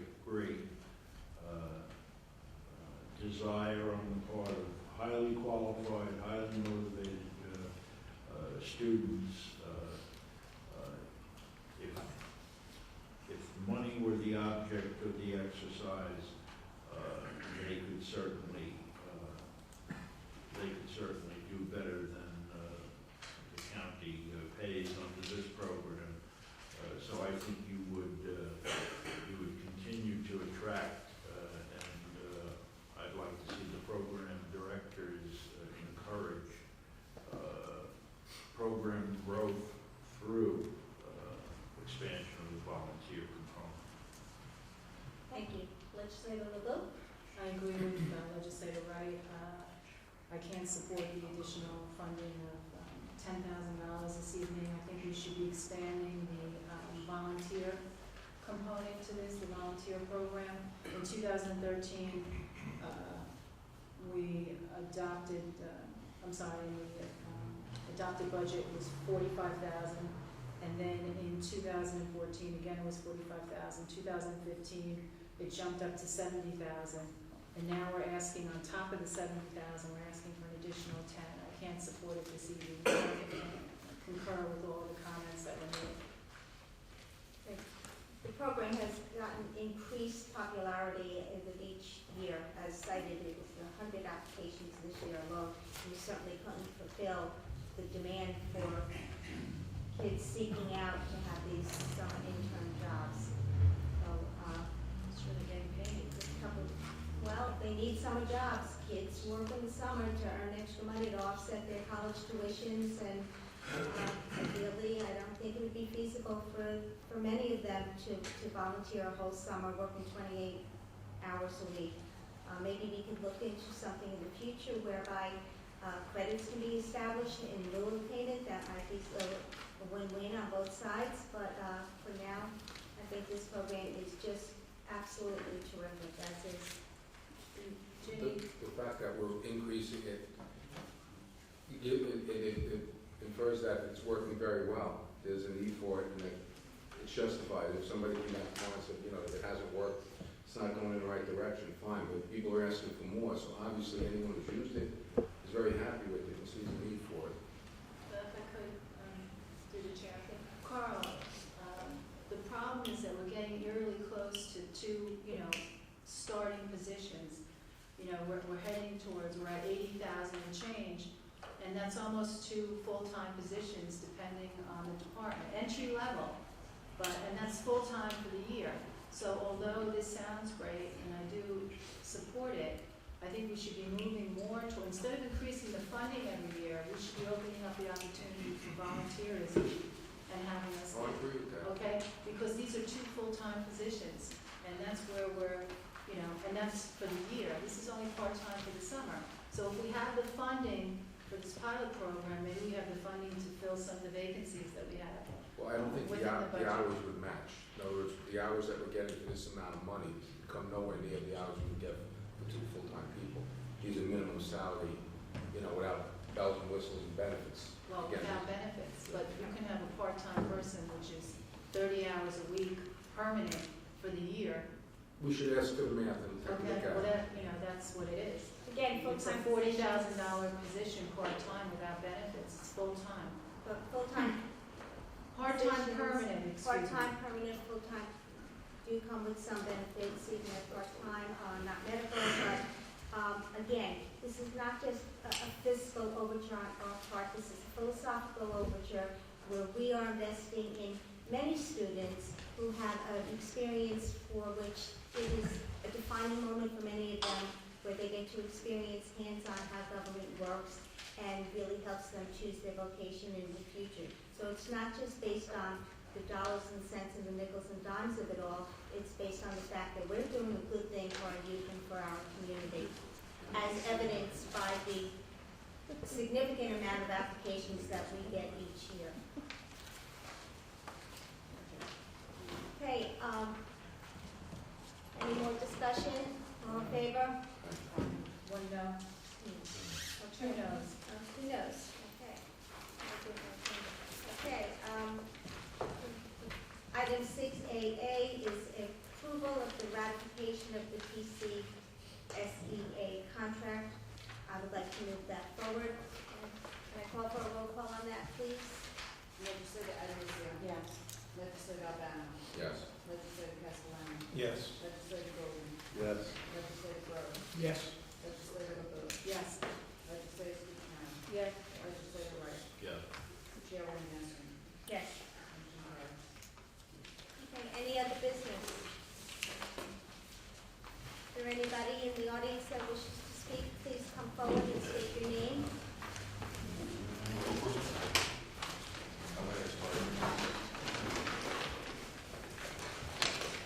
Good evening.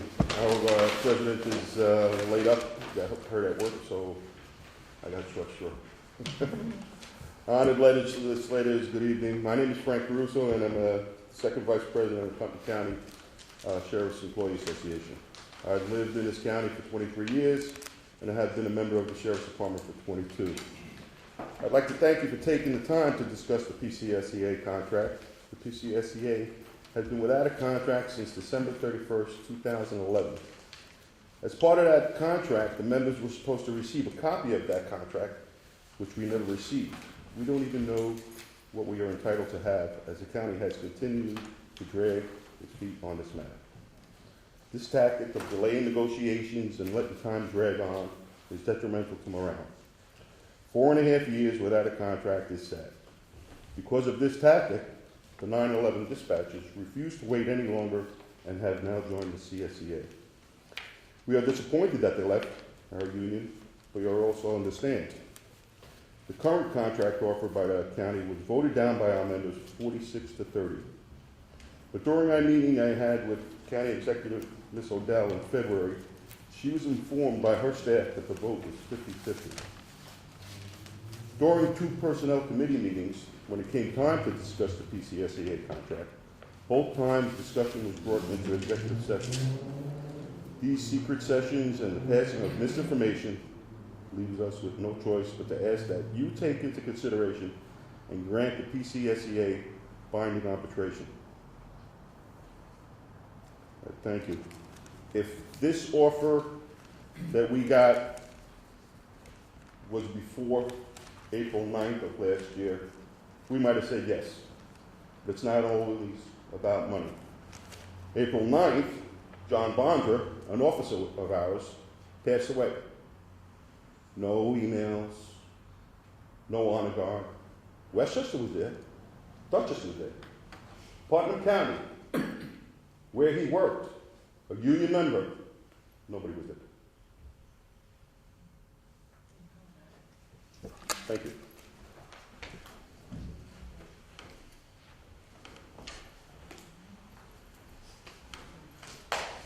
Carl Rody, Director of Veteran Services, and I want to talk to you about the generator. I wish I had been called up to speak about this.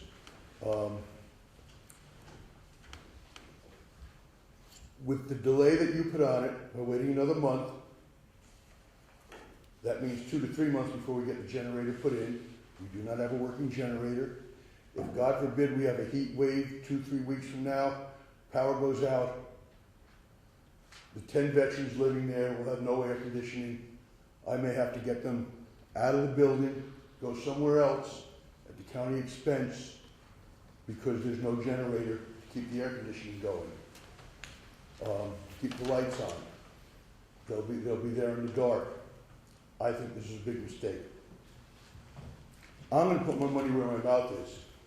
I'm calling the county executive tomorrow morning, and I'm going to tell her to cut my salary for this year for the amount it will cost to get a new generator in as soon as possible. So you guys don't have to worry about bringing it up next month. It'll be paid for out of my salary. I'll have my salary cut. I think you made a big mistake. I always say I'm proud of the way the veterans are treated in this county. Maybe I shouldn't be.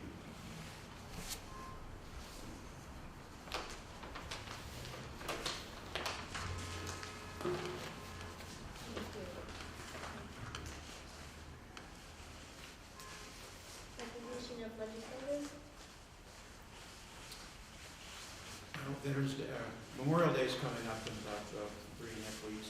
I will certainly recognize veterans and their support for in the country all these years. So that's a very important event. There are parades all around the county, so I'm looking forward to that.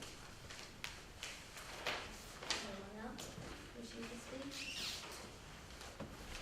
Okay, in closing, I would like to close this meeting in memory of two very fine gentlemen who recently passed within our community. Jerry Herbst from the town of Patterson passed away a few weeks ago. He was a dear friend of mine. I served on the Patterson Town Board with him for 6 years. I served on the Zoning Board of Appeals with him, where he was the chairman of the Zoning Board of Appeals. He was very active in our community, and he is a big loss to me personally and to the people of Patterson and Putnam County. The other gentleman that I just learned this evening, and I'm very saddened to find out that Anthony Cassetta passed away. He is the husband of the former Deputy Commissioner of the Board of Elections, Roberta Cassetta, another fine gentleman. I had the pleasure to know him over the years, and I always look forward to our conversations. He was a wonderful, wonderful man, and both of these gentlemen will be sorely missed. Thank you. Motion to adjourn?